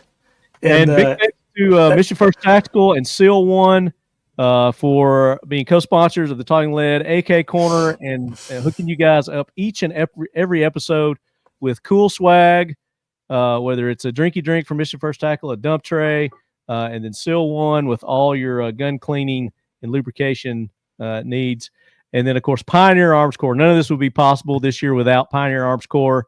I mean, I think we can all be in agreement that this is just a monumental year episode with all the generosity that CJ is showing to you guys. So give it back. Go buy their firearms. Tell your friends, tell your buddies, tell your neighbors.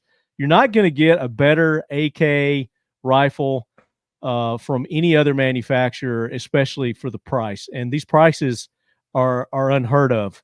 They're not going to be around for any longer. Like these, when they say those were the good old days, now is the good old days. You go and you buy those because they're only going up in value, especially the PPSs and the PM63s. Well, Pioneer Arms AKs are only going to go up in value, and I think you're going to start seeing that soon. But CJ's going to do everything he can to keep the prices where they are right now. So go and show them the love. As long as you guys are buying them, they're going to keep cranking them out. And I'm sure he'll keep that price down. So until the next episode, Leadheads, I know we're going to talk tanks, Marco. Everybody's still jacked up and they want to talk about tanks. I mean, you're saying like we're going to talk about tanks, Marco. I mean, God knows I've seen a lot of them. I've seen them, in action even. Yeah. But I don't know. I guess I can't. It's kind of CJ thing, though. It's kind of CJ saying it's a CJ thing. He loves that armor. He does. And I'm like, I mean, I can contribute from whatever knowledge, general knowledge that I accumulated over the years, but I'm not, I'm not a tank specialist. I know some things, but that's... Yeah, I think you probably know a lot more. Again, you're being humble. But again, this is kind of CJ's thing. He wants to talk tanks one episode. So later on in an episode, we're going to have that. We're still going to do the tanks. But next month, Marco and I will get together. We'll talk about what the topic will be for next month. But until then, Leadheads, study up, enjoy your freedoms, go buy your firearms, use the discount codes that we have for all our sponsors, and especially this new one that CJ just gave you guys, AK Corner, $25 off the firearms when you buy them from their website, which are already marked down. Plus, you're going to get 2 mags. So take advantage of that. Show him the love. He's been showing you guys the love. So until the next episode, Leadheads, as always, keep your loved ones close and your AKs closer.